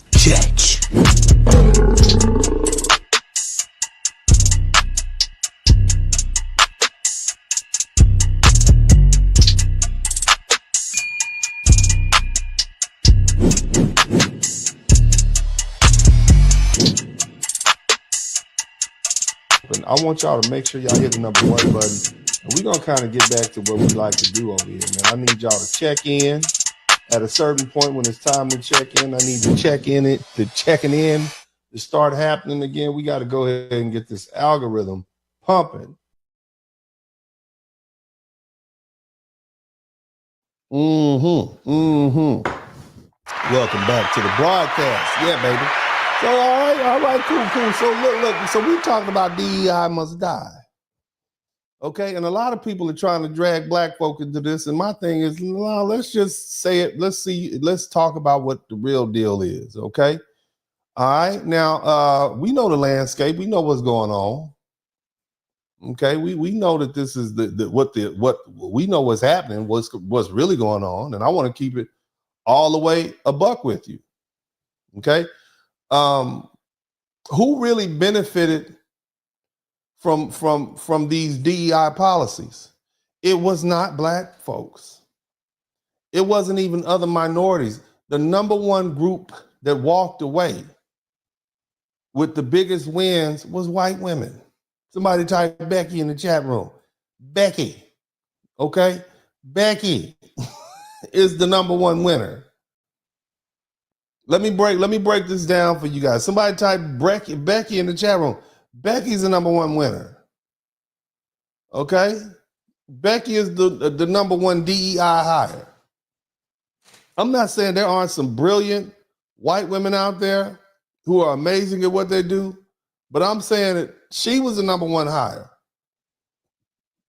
That was the one that grew. That's the biggest winner in DEI, affirmative action. Their husbands, white men, would set up companies and put their wives at the top just to qualify under DEI requirements. They literally found a loophole and milked it for everything it was worth. That's why when you look at these so-called diversity hires, most of them are white women, not black men. Damn sure ain't us. Not even black women to a certain degree. And it definitely wasn't other minorities. Now, here's the funny part. Some of these same people crying about DEI being revoked, they about to get a hard dose of reality. Okay, and I'm talking about the racist ones. You racist and you think, yeah, we're going to put these colored folk out. Your white look, they didn't see this coming. Guess who about to get fired? Becky about to lose her job. And it's not because of us. It's because the whole thing was never really about diversity. It was about them gaming the system. And now the very people who set this up, white men, are taking it away. They want Becky back in the kitchen, barefoot and pregnant, just like the old days. And that fight is not ours. This is a fight between white men and white women. You get your butt back in that kitchen and you birth me some white babies. That's what this is about. Why do you look at the whole, sit back and look at everything. They they took these baby deletions, they sent it back to the state. And the first thing that happened, somebody said back in the kitchen in a sundress, boy, y'all are ignorant. Y'all are just so ignorant out here. Y'all just so ignorant out here. Back in the kitchen with a son, they putting Becky back in the kitchen cooking and cleaning. You understand me? That's just what's going on. Oh my goodness. Oh my goodness. Hold on 1 minute. Oh.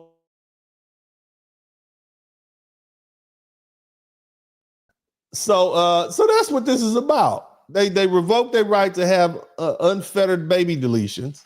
They're taking away their right, the DEI hire, these BS jobs that they get are gone. So they have no other option. Shout out to my man, Just Another Mark. But let me tell you something else. Look, if Becky can make it out the kitchen, if she can make it out the kitchen on her own merits, then more power to her. You understand what I'm saying? Ain't nobody mad at that. Okay, but what's gonna happen is you're not having any more free handouts. That's the problem. Shout out to my man, Just Another Mark.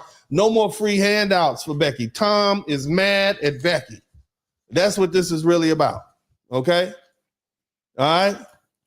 That's no more special treatment. No more using our struggle as a stepping stone for their advancement.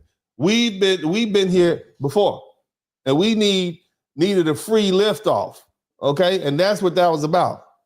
But see, here's the thing, man. I'm not worried about what they're doing because I know presented with a fair playing field, if we just talking about straight up merit, we've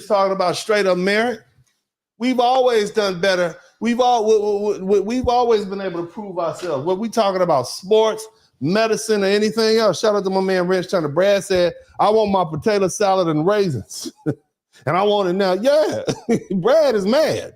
Oh, yeah, I had to rhyme. Somebody type, Brad is mad. Yeah, Brad want Becky back in the kitchen. Barefoot and big in the front. So again, I'm not worried about it either. Like I said, we've always done better when we've had to prove ourselves on equal footing. That's why we don't need to hold on to these DEI programs. And they weren't really serving us in the first place. And it's time to double down on our strengths and build our own and dominate in areas where we know we can win. At the end of the day, it's about merit. And history has shown that when it comes down to talent, when it comes to skill and resilience, we excel. So don't let this DEI drama distract you. Stay focused, stay ready, and keep on pushing. Now, here's another thing. And it ain't funny, but it's funny. Okay, I want you to understand something, man. It's somebody type, golly, you know. So the trans community is in the uproar because shout out to my man Keith McDonald. The trans community. It's not funny, but it's a terrible situation. Somebody look. The trans community is in an uproar. They are right now. They got articles out. Let me let you see what's being said. Okay. I want you to see what this is being said right here. Hold on a minute. They are writing articles. Transgender inmates panic. Okay. Did y'all see that? Have any of you all see this? Let me put this up, man. They are having a fit.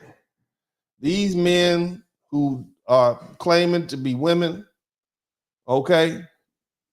This federal order, Trump is making it clear that in federal agencies, including institutions, which means the penitentiary, there are now only two sexes, male and female. No more gender identity talk. It's back to biology, all right? Now, this might seem like not a big deal, right? Okay, but trust me, it's a big butt-shaking deal in the entire penitentiary system. Okay, especially to the transgender community. All right, it's a gargantuan kick in the rear end. Okay, because for a long time, these federal policies have allowed people to self-identify their gender, and that meant that the transgender people could be housed in prisons assigned to jobs or given special consideration based on how they identified themselves, not what they actually are biologically. But now, somebody type, but now that's over. Okay, that's over. It's in the back like the derriere.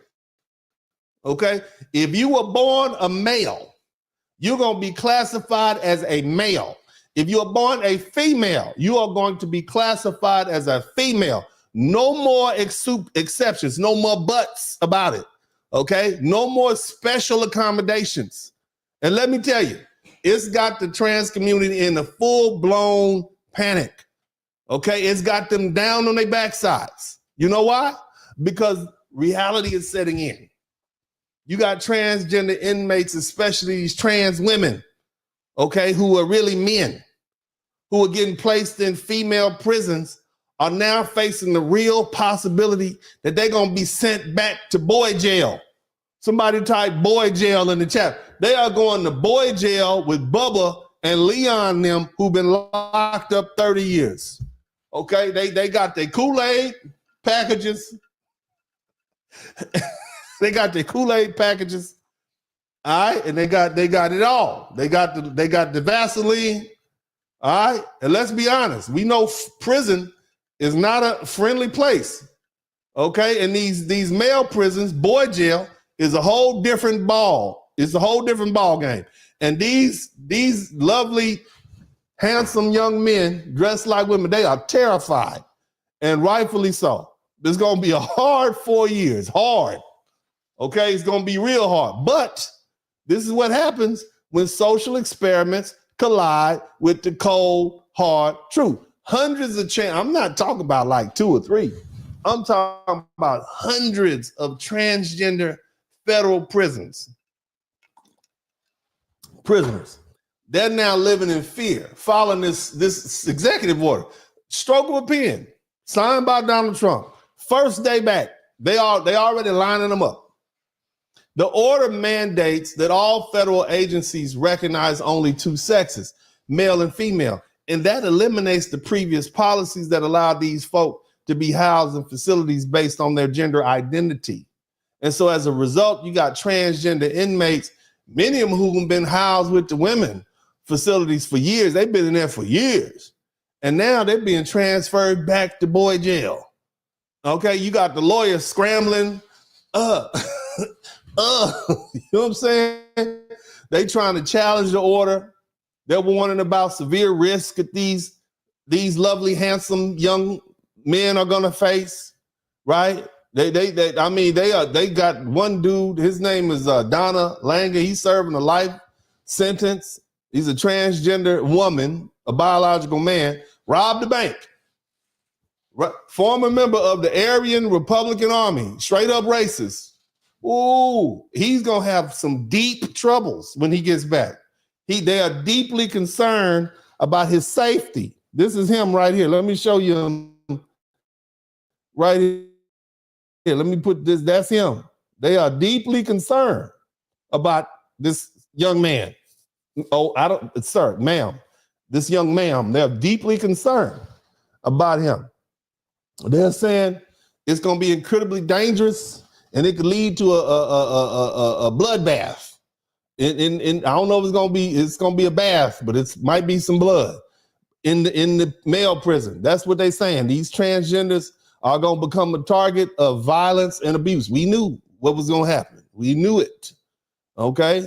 And the federal and the email obtained by one of the newspapers said the federal public defender in Massachusetts highlighted the anxiety amongst these transgender women who are biological men. And, they just scared. Okay. They've been segregated, but now they got to prepare to go to man jail. They got to go back to boy jail, and they are scared as a shaking stick. Okay. But this is where we at. And these are the type of changes this is what America wanted. Okay. So, fellas, get your cigarettes. All you fellas out there in the penitentiary who might be listening, they coming. Y'all gonna have plenty to do. Okay, you're gonna have plenty to do. Because remember, the order mandates at the public institutions, including migrant shelters and facilities, okay, they be segregated strictly by biological and sex rather than gender identity. So you got a problem. Okay. They have just taken all their rights away. And they say there's gonna be a battle, but really it's an uphill battle. So that's another one. As a matter of fact, you have famous people who are I'm gonna let y'all listen to this. I thought this was a hot mess. What's this person's name? Let me let y'all listen to this. And they are in an uproar. What's this person's name? Some of y'all might know this person. Let me see if I can pull this video up right quick. This was TMZ caught this person and asked them. Let me see the name. Y'all know, you know who this person is, right? I don't know this person. I heard the name. T.S. Madison. You ever heard that name? Let's listen to what the transgender advocates are saying. Let's listen. What does that?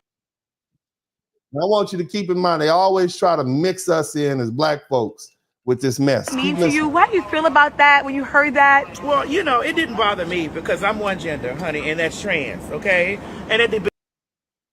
Okay, so this person is a biological man, but considers himself a transgender. But under the federal rules, this is now a man. We only have two genders, and since it is not a female, it is a male. Let's keep listening.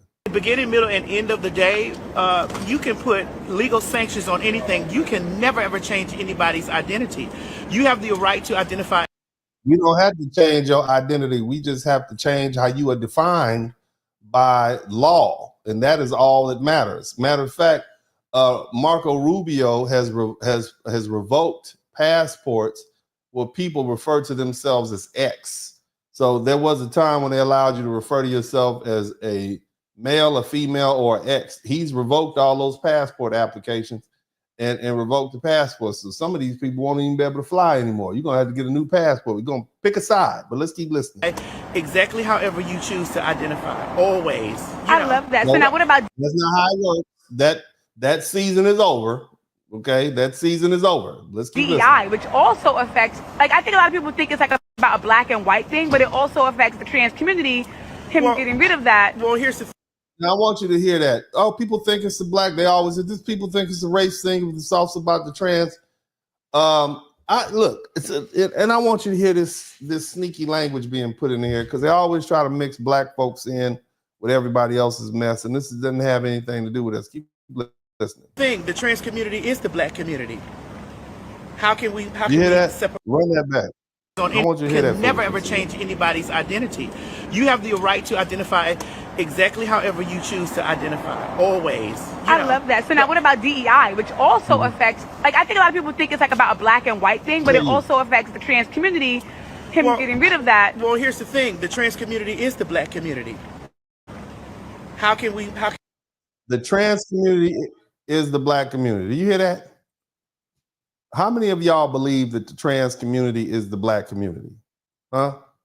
The trans, what does this have to do with black people? The trans community is the black community? No, it's not. We have black people who are trans. We have black people who are gay. We have black people who are lesbian. We got black people who are tall and black people who are short. That's like, is the tall community the black community? What about the short black people? I'm just saying, you hear that? Listen to this foolishness that's out there, man. It is the black community. How can we separate the two? So it's one and the same. Very easy.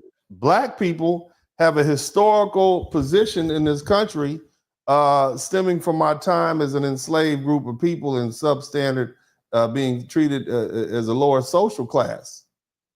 In this country, this has nothing to do with us. This is your choice of who you want to represent to the world that you are. This has nothing to do with us. All of us. Anytime that somebody is working against any marginalized group of people or minority, it affects everybody, no matter the sex. And see, this is what I'm trying to talk about. They always try to throw black people in front of the protest bus. Anytime there's a protest, we protesting for mushrooms that have been unduly cut and packaged and placed in grocery stores where they kept at a temperature that is below what is acceptable. Black people got to step in front of that. This is not our fight. This is not our fight. Keep listening. And y'all make sure you hit the like button if you haven't already. Gender, race. If it's a minority, it affects everyone. How dangerous is this? Very dangerous. We're about to see America go back. America being Did y'all just see, let me show you what doesn't affect us. See this? Them people getting sick at home. That doesn't affect us. Hay mucha migra y todos están cayendo. No les recomiendo cruzar porque hay un chingo de This doesn't affect it. What are you talking about? This is, see what I'm saying? This is what I'm talking. This is the foolishness I'm talking about. Right.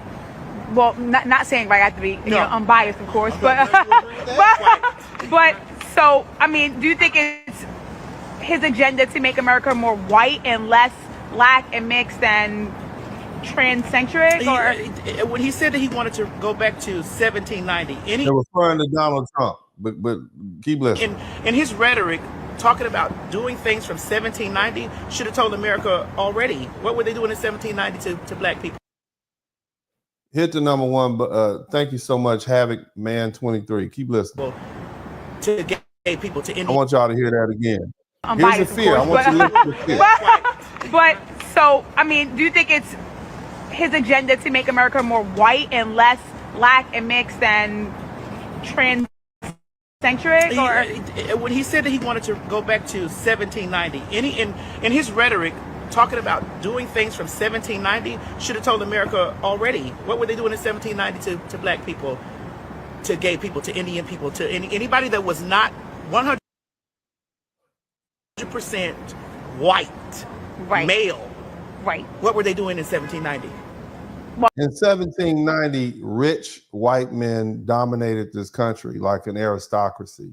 In 1790, black Africans owned slaves. In 1790, Native Americans owned slaves. Okay, black people owned slaves. Women owned slaves. Some of the biggest slave holders in America were black people, especially in South Carolina. They had one. I don't know if it was 1790, but at some point he was one of the biggest slave owners. A majority of slave owners in some cities were black in South Carolina because the majority of cities were black. Slavery was an institution that everybody participated in. That's like moving forward 100 years and saying methamphetamines was something that affected black people, or drugs was something that affected black people. Everybody was selling dope and smoking dope back in 2025. Not all races. You see what I'm saying? This is that misinformation, man. That's why you got to be very, very careful of the people that you allow to speak for you. They're letting this individual speak because this person has black skin, but this person clearly is not knowledgeable of history and does not have a full context of what was going on. All right, keep listening. Oh, I mean, I'm assuming there was slaves, I guess. Right. Gather arms, everybody. Okay, wait. So last. You can walk. You can walk as a black person, right? Nelly, Snoop, any. But they're rich. What is that? They're in a different. And so here's the thing. This person is questioning why Nelly and Snoop and those other rappers were performing at Donald Trump's inauguration. No, the question is, why were they invited in the first place? And they were invited in the first place as an olive branch to black people, especially black men, as an acknowledgement that, hey, you know what? You supported me when I was running for president. I'm 100%. Okay, that's what that was about. All right. Notice that there were not any other groups of people invited, maybe a few white folks. That was Donald Trump letting you know, hey, this is an olive branch to the black community. But a lot of African-American thinkers are so blinded by their racism and their victim mentality, they can't peep out the game afoot. Donald Trump invited Nelly and Snoop Dogg, who are very popular rappers, well-known, Rick Ross and Soulja Boy, because these black people, he's saying, yeah, y'all are cool with me. Don't worry about it. This is for these other groups of people. Y'all just hang back. We gonna be good. That's what that was about. And I don't understand why people who are supposed to be thinking people cannot recognize a political move when they see it. All that was, okay? All that was an olive branch to black people. Hey, we good with y'all. Come on out here, let your favorite rapper sing a song. and whatnot, and it's all good. But a lot of people want to point it out like, oh no, Nelly done sold out. Snoop Dogg done sold out. Rick Ross done sold out. It's just naive. You're a very unsophisticated group of people, politically speaking. I mean, I'm just saying, I'm just saying they wouldn't have been invited in the first place. Okay, there was a time when Barack Obama spoke for black people. Okay, if you like Barack Obama, then you like black people, right? But we clearly know that Barack Obama does not speak for black people. Speaking of which, well, I'm gonna talk about that another time. Mess going on over there. Oh, Barack Obama is showing his true colors, man. Donald Trump done made him and his wife contemplate a divorce since he's no good and no use anymore. But I'm gonna talk about that another day. Here's the thing. We'll finish listening to the rest of this. Tax bracket. So you think it was a tax bracket thing and not a black or white or thing like that? It was definitely a tax bracket thing. So they try to protect their money, you're saying? Of course. I appreciate it. Tax bracket thing. Why were they invited in the first place? They were invited as an olive branch. It's clear as day to me. But let's keep moving.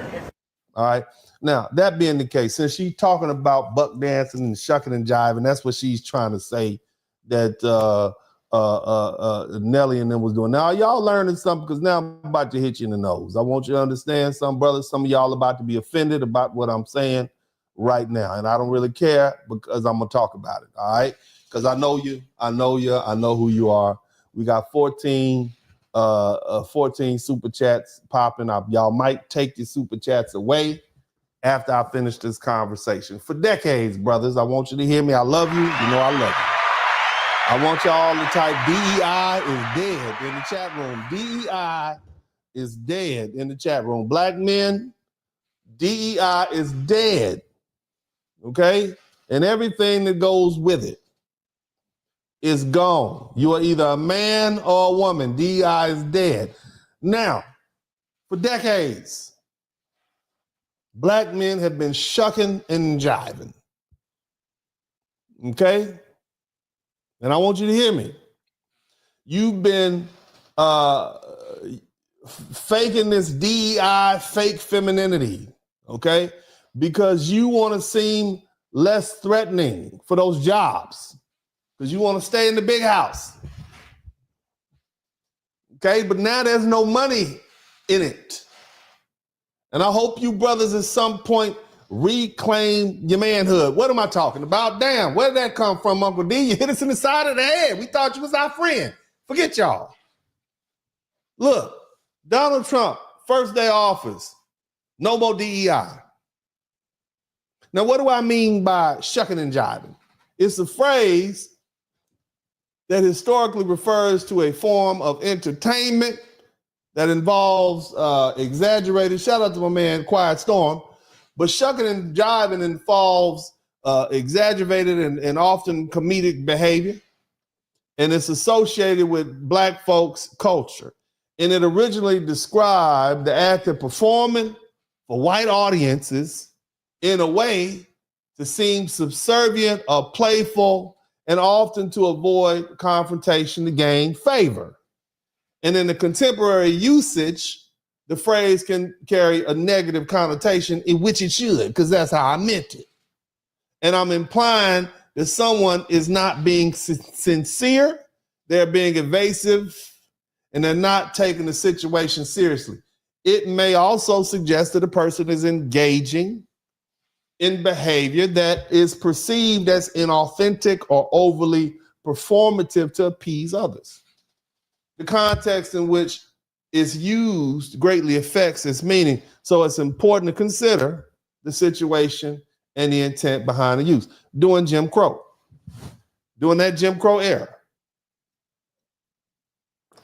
and during the time of slavery, many African Americans felt compelled to adopt a demeanor that downplayed their intelligence and assertiveness in order to navigate a society that was deeply racist and oppressive. This behavior was often a survival strategy. It was aimed to avoid conflict or hostility from white folk who had held the power and the social status. So the notion of shucking and jiving should be understood as a reflection on this dynamic where Black Americans might engage in a playful or subservient behavior to diffuse tension or to fit into the expectations of a racially stratified society.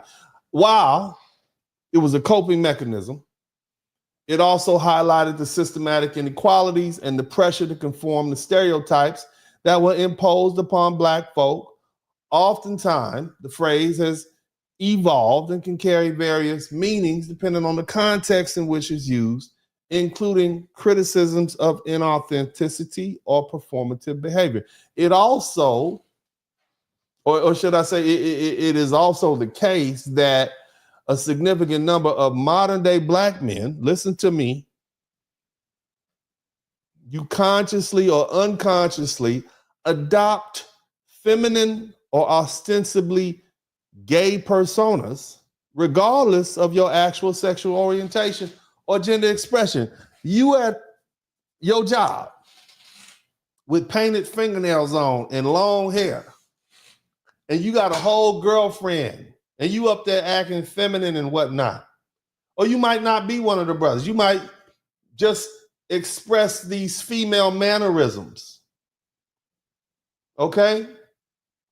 Just so you don't threaten the white folk that you're working with. You can't be in there a big, strong, masculine Black man up in there. So you water down your masculinity. So you seem less threatening. You see it's working for these DEI hires. You not gay, but you can play feminine to keep your job. Some of you, I mean, look, we talking about it. It's a phenomenon, and it should be understood as a strategic maneuver aimed at presenting yourself as less threatening or traditionally masculine. And this adaptation, it stems from a desire to navigate and mitigate the potential repercussions of existing within a societal framework that often marginalizes and scrutinizes Black masculinity.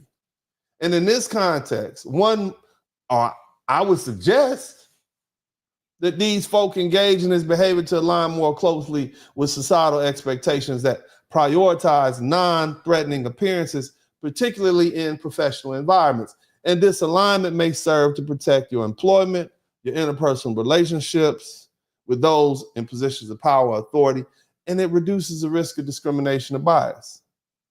Okay? And if you consider this observation critically, could it not be interpreted as a contemporary iteration of the historical concept of shucking and jiving? I think so.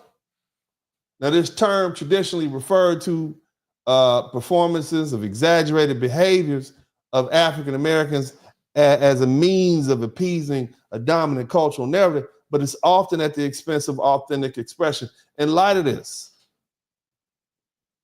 I think we should consider exploring the implications of this behavior in the terms of agency and broader societal dynamics that shape the interactions of Black men within our often hostile environment. Now, what in the hell are you talking about, Uncle D?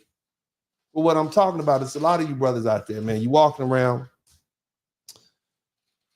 Here we go. You got that long hair on your head. A lot of you brothers out there are not ready for a fight right now. You got them long dreadlocks. All somebody do is got to grab you by the back of your head and hit you right in the throat. You're not ready. You're less threatening.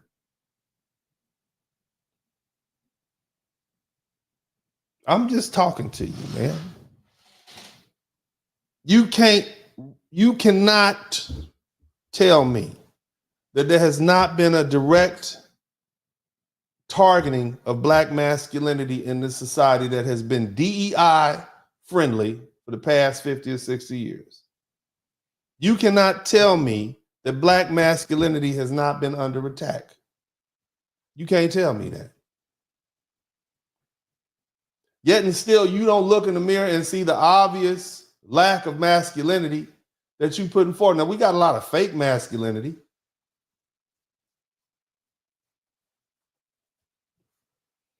Got a lot of guys pretending to be tough, and then they go to penitentiary, and they ain't nothing but a prison punk. Telling the truth, right?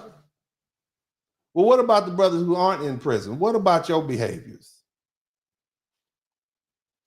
Overly emotional, not very stoic at all.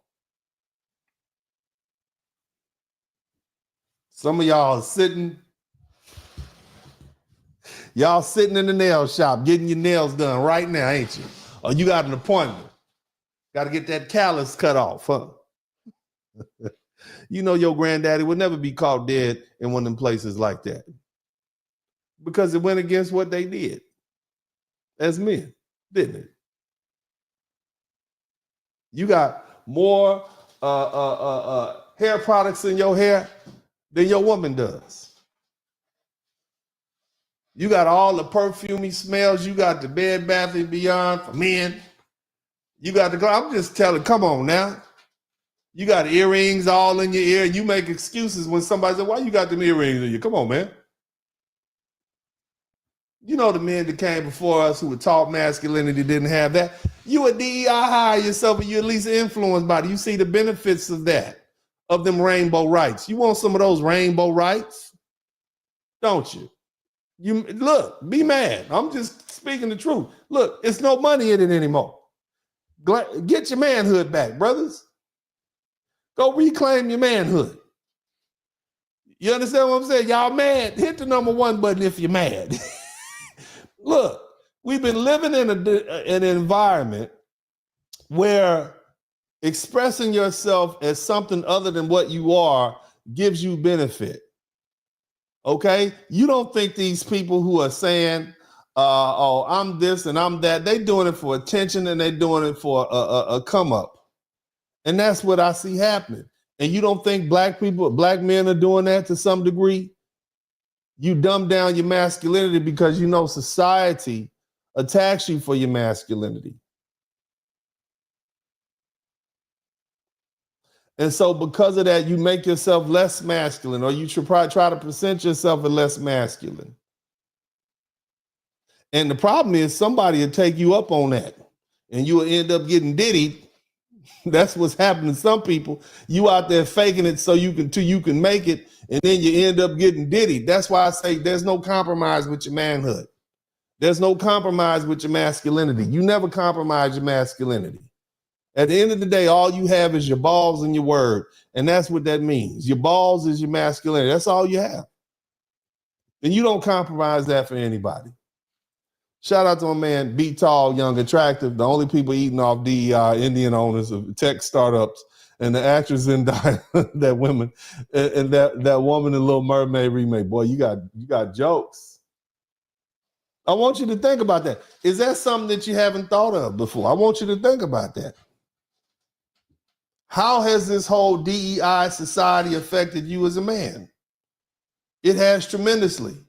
Even though you're not out there wearing a dress.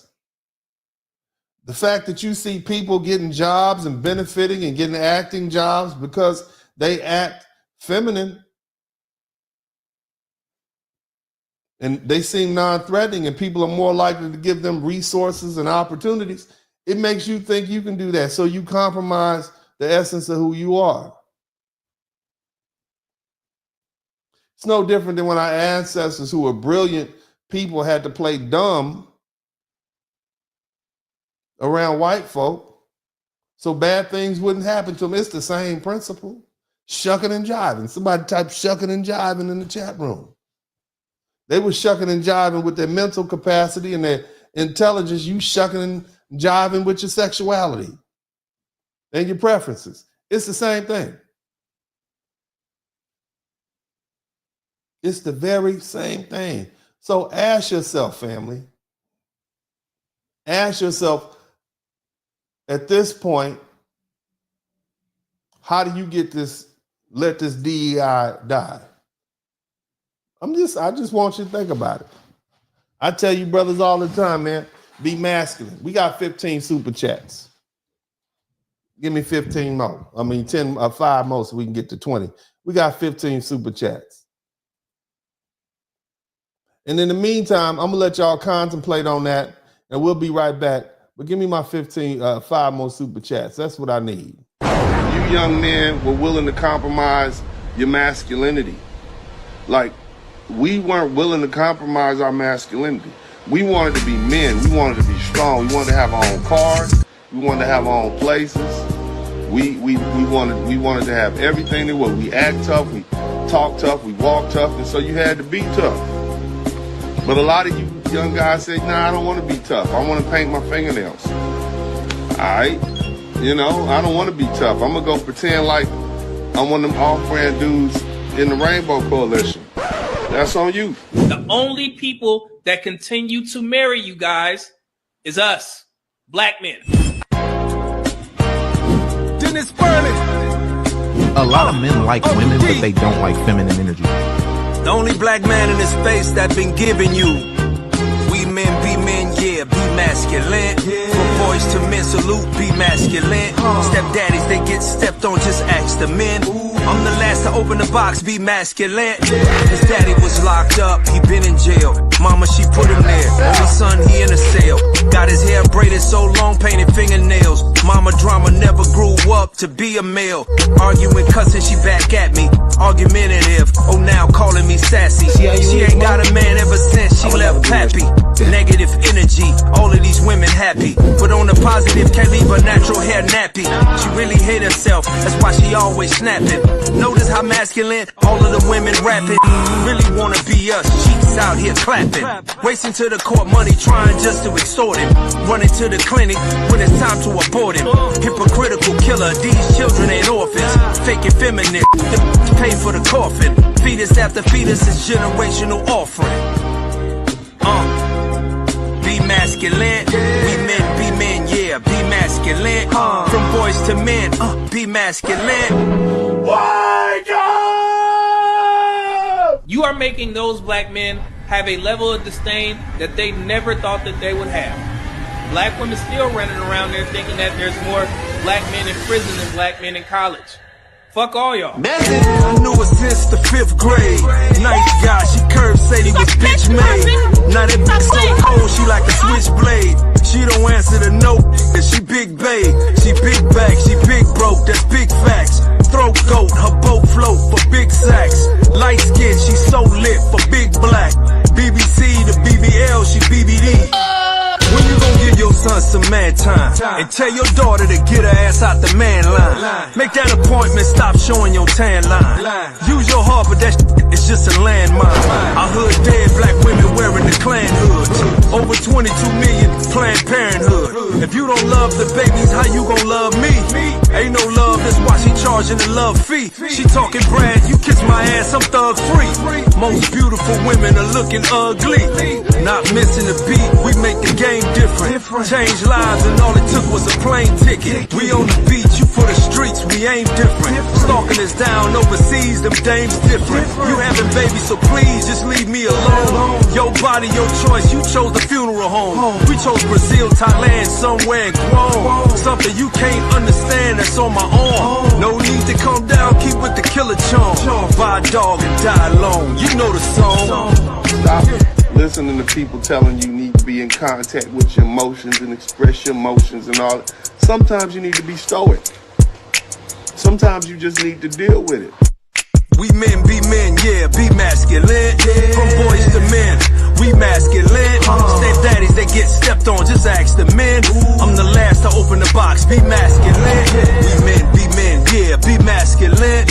From boys to men, salute, be masculine. Stepdaddies, they get stepped on, just ask the men. I'm the last to open the box, be masculine. It's what life's supposed to be like.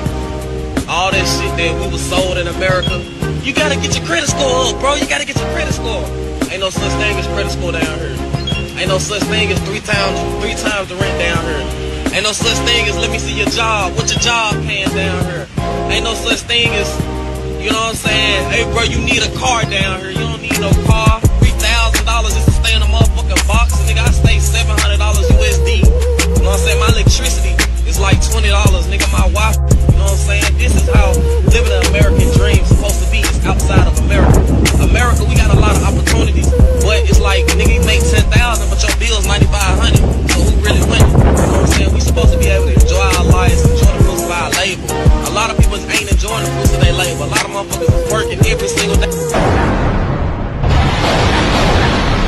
Yeah.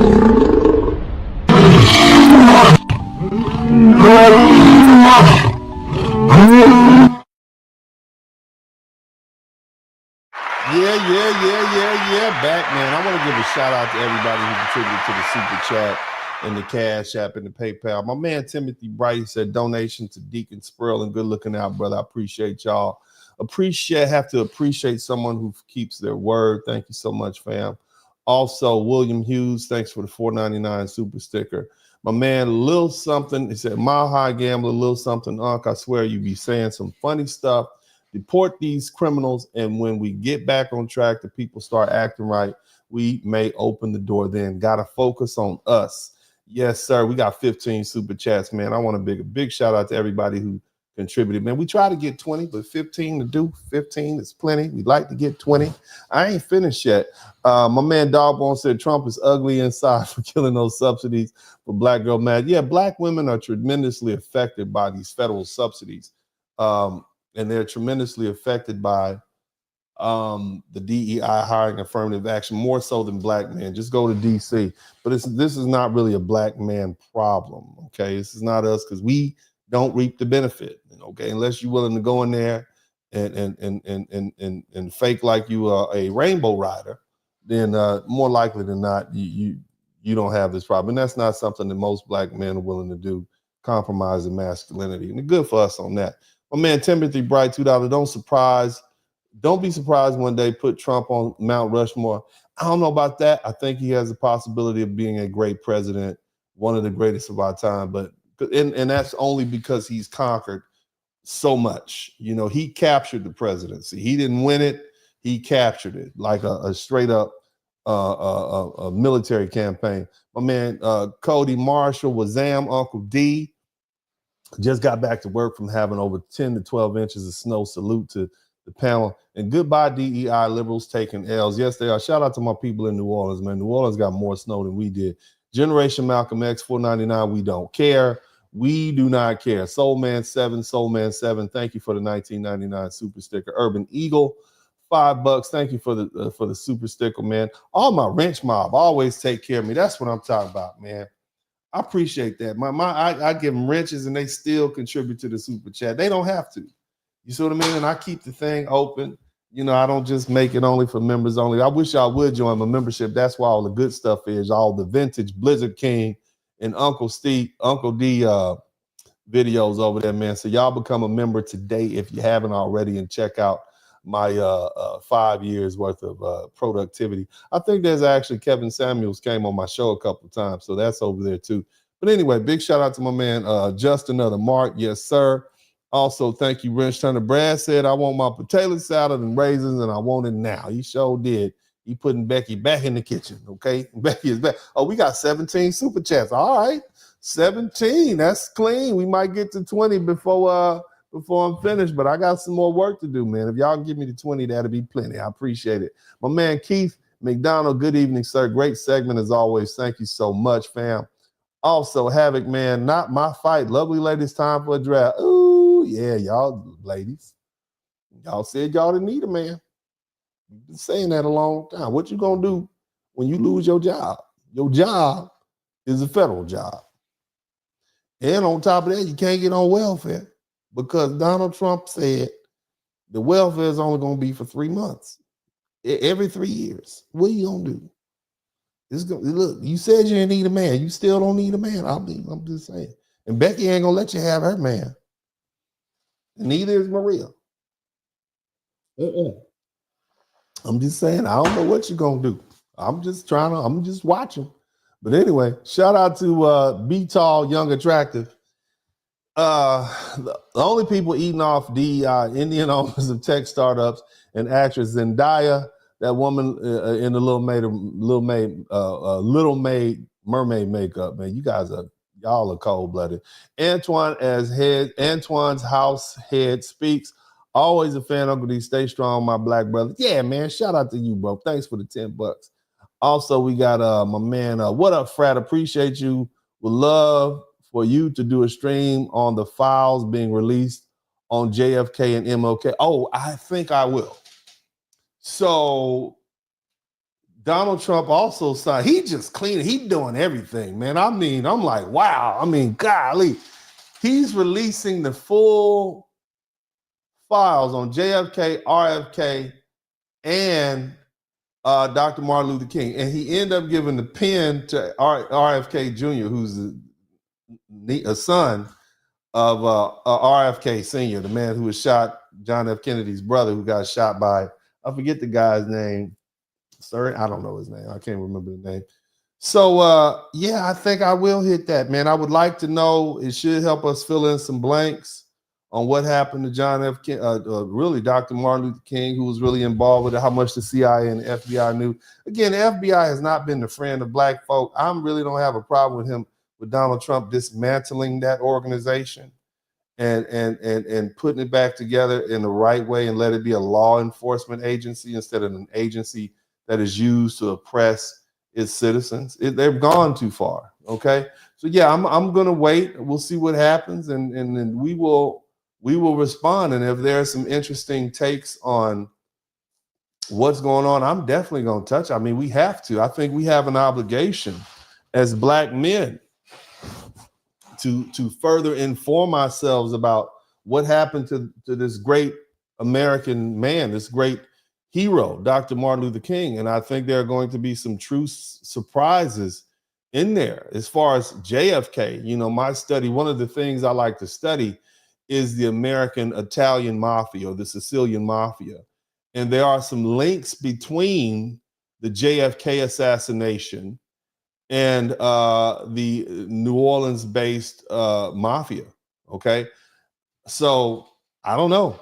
One of the reasons why they wanted to keep that thing under wraps, because a lot of those people are still alive. So it's going to be interesting. We'll check the fallout, baby, but we here for it.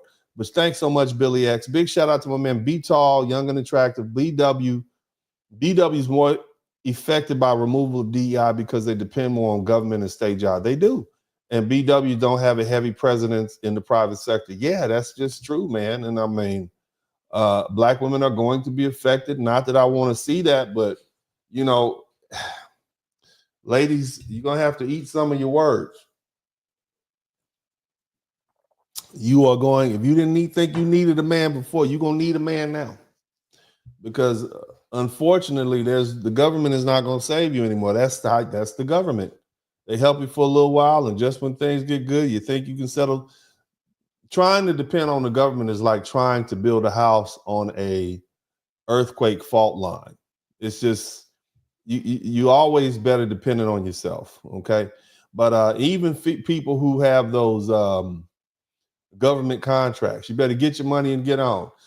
My man Bellum 2, the song playing during the break was dope. Who made the song and what's the name of it? Thank you for enlightening and entertaining show, Uncle. You're welcome.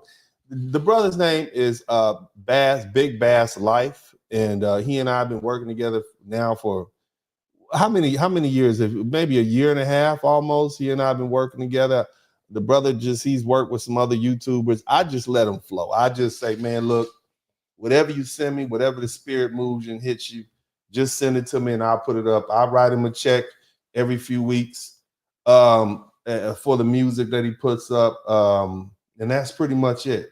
I don't own the music. He really just takes my broadcast. It touches him in a certain way, and he just goes with it. And I just lead the man on. And the man is a musical genius. He writes, he raps, he produces, he creates his own music. He even does the videos, man. That's a job for like 5 people, and he does it all himself.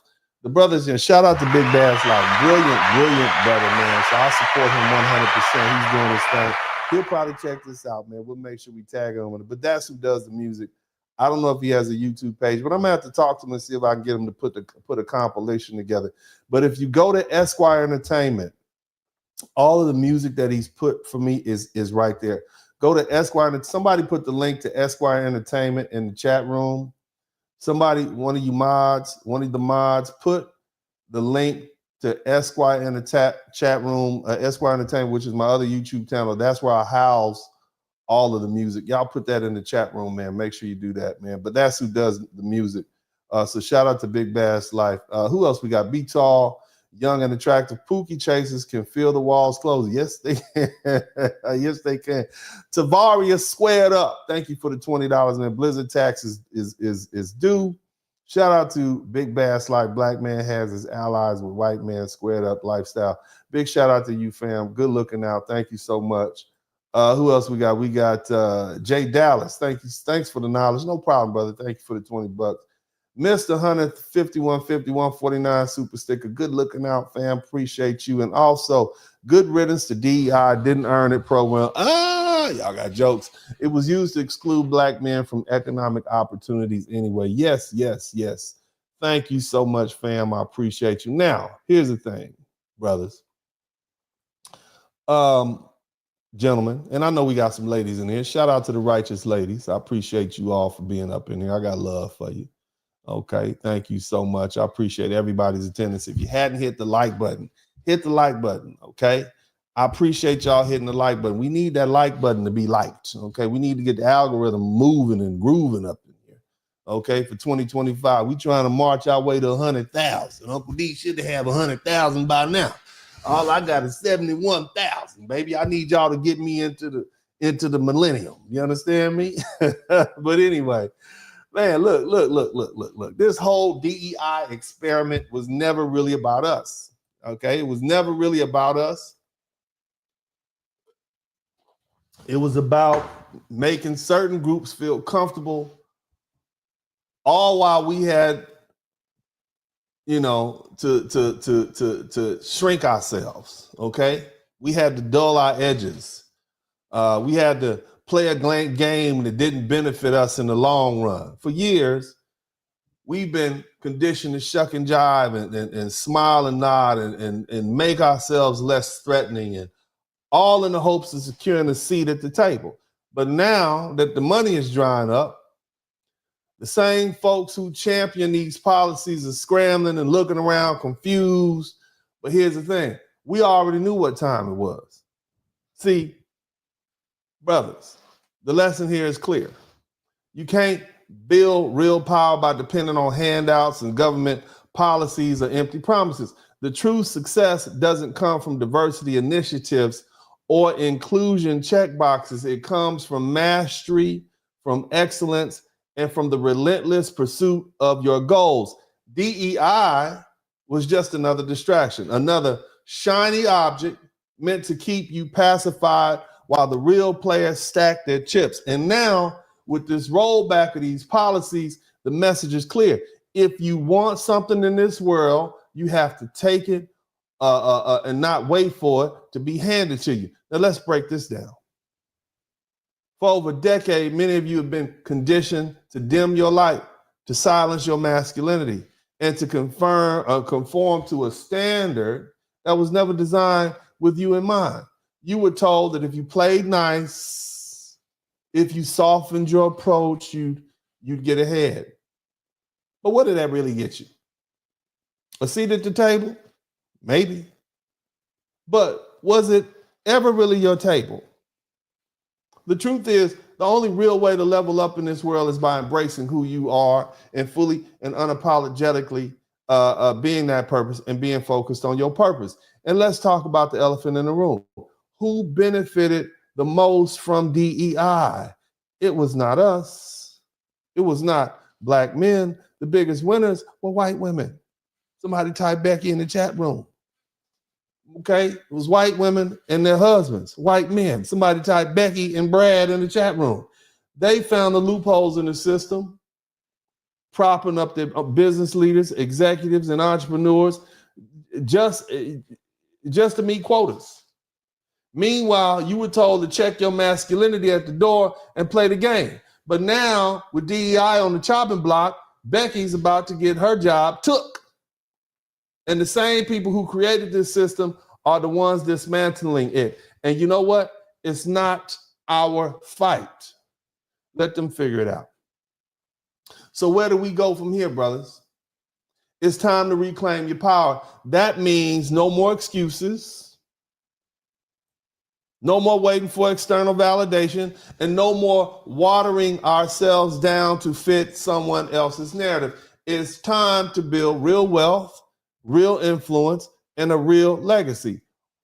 What that means is focusing on your skill set. It means growing your network and securing your assets that can't be taken away by the stroke of a politician's pen. And let me be clear. Success is not about handouts or special treatment. It's about hard work. Somebody type hard work in the chat room. Somebody type hard work in the chat room. It's about resilience. It's about discipline. Somebody type resilience in the chat room. Somebody type resilience in the chat room. That's what this is about. And guess what? We've always found a way to win. Somebody type black men winning in the chat room. We have always found a way to win. But this time, we're not begging for a seat at the table. We're building our own, fellas. The world respects one thing and one thing only. That is power. And power isn't given, it's earned. If you want to be in control, you have to dominate in your field. Be strategic in your moves and stay 2 steps ahead at all times. This is not the time to fold. It's the time to double down. So here's the deal. No more playing small. No more relying on broken systems. No more complaining about what was taken away. Instead, focus on what you can control. Focus on building your empire and stay locked in on your purpose. The only diversity you need in your life is the diversity of your income streams, your investments, and your opportunities. It's time to move different. It's time to think different. It's time to act with intention, because at the end of the day, real men make their own way without apologies. So go out there, handle your business, and show the world what you're made of. Stay focused, stay disciplined, and stay winning. This is Uncle D, and as I always said this time, I'm out.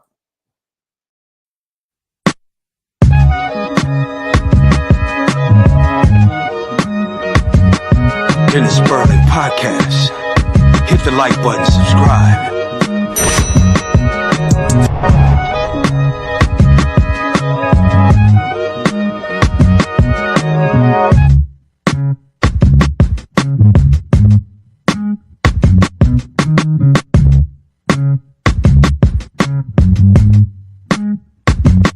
Mm-hmm.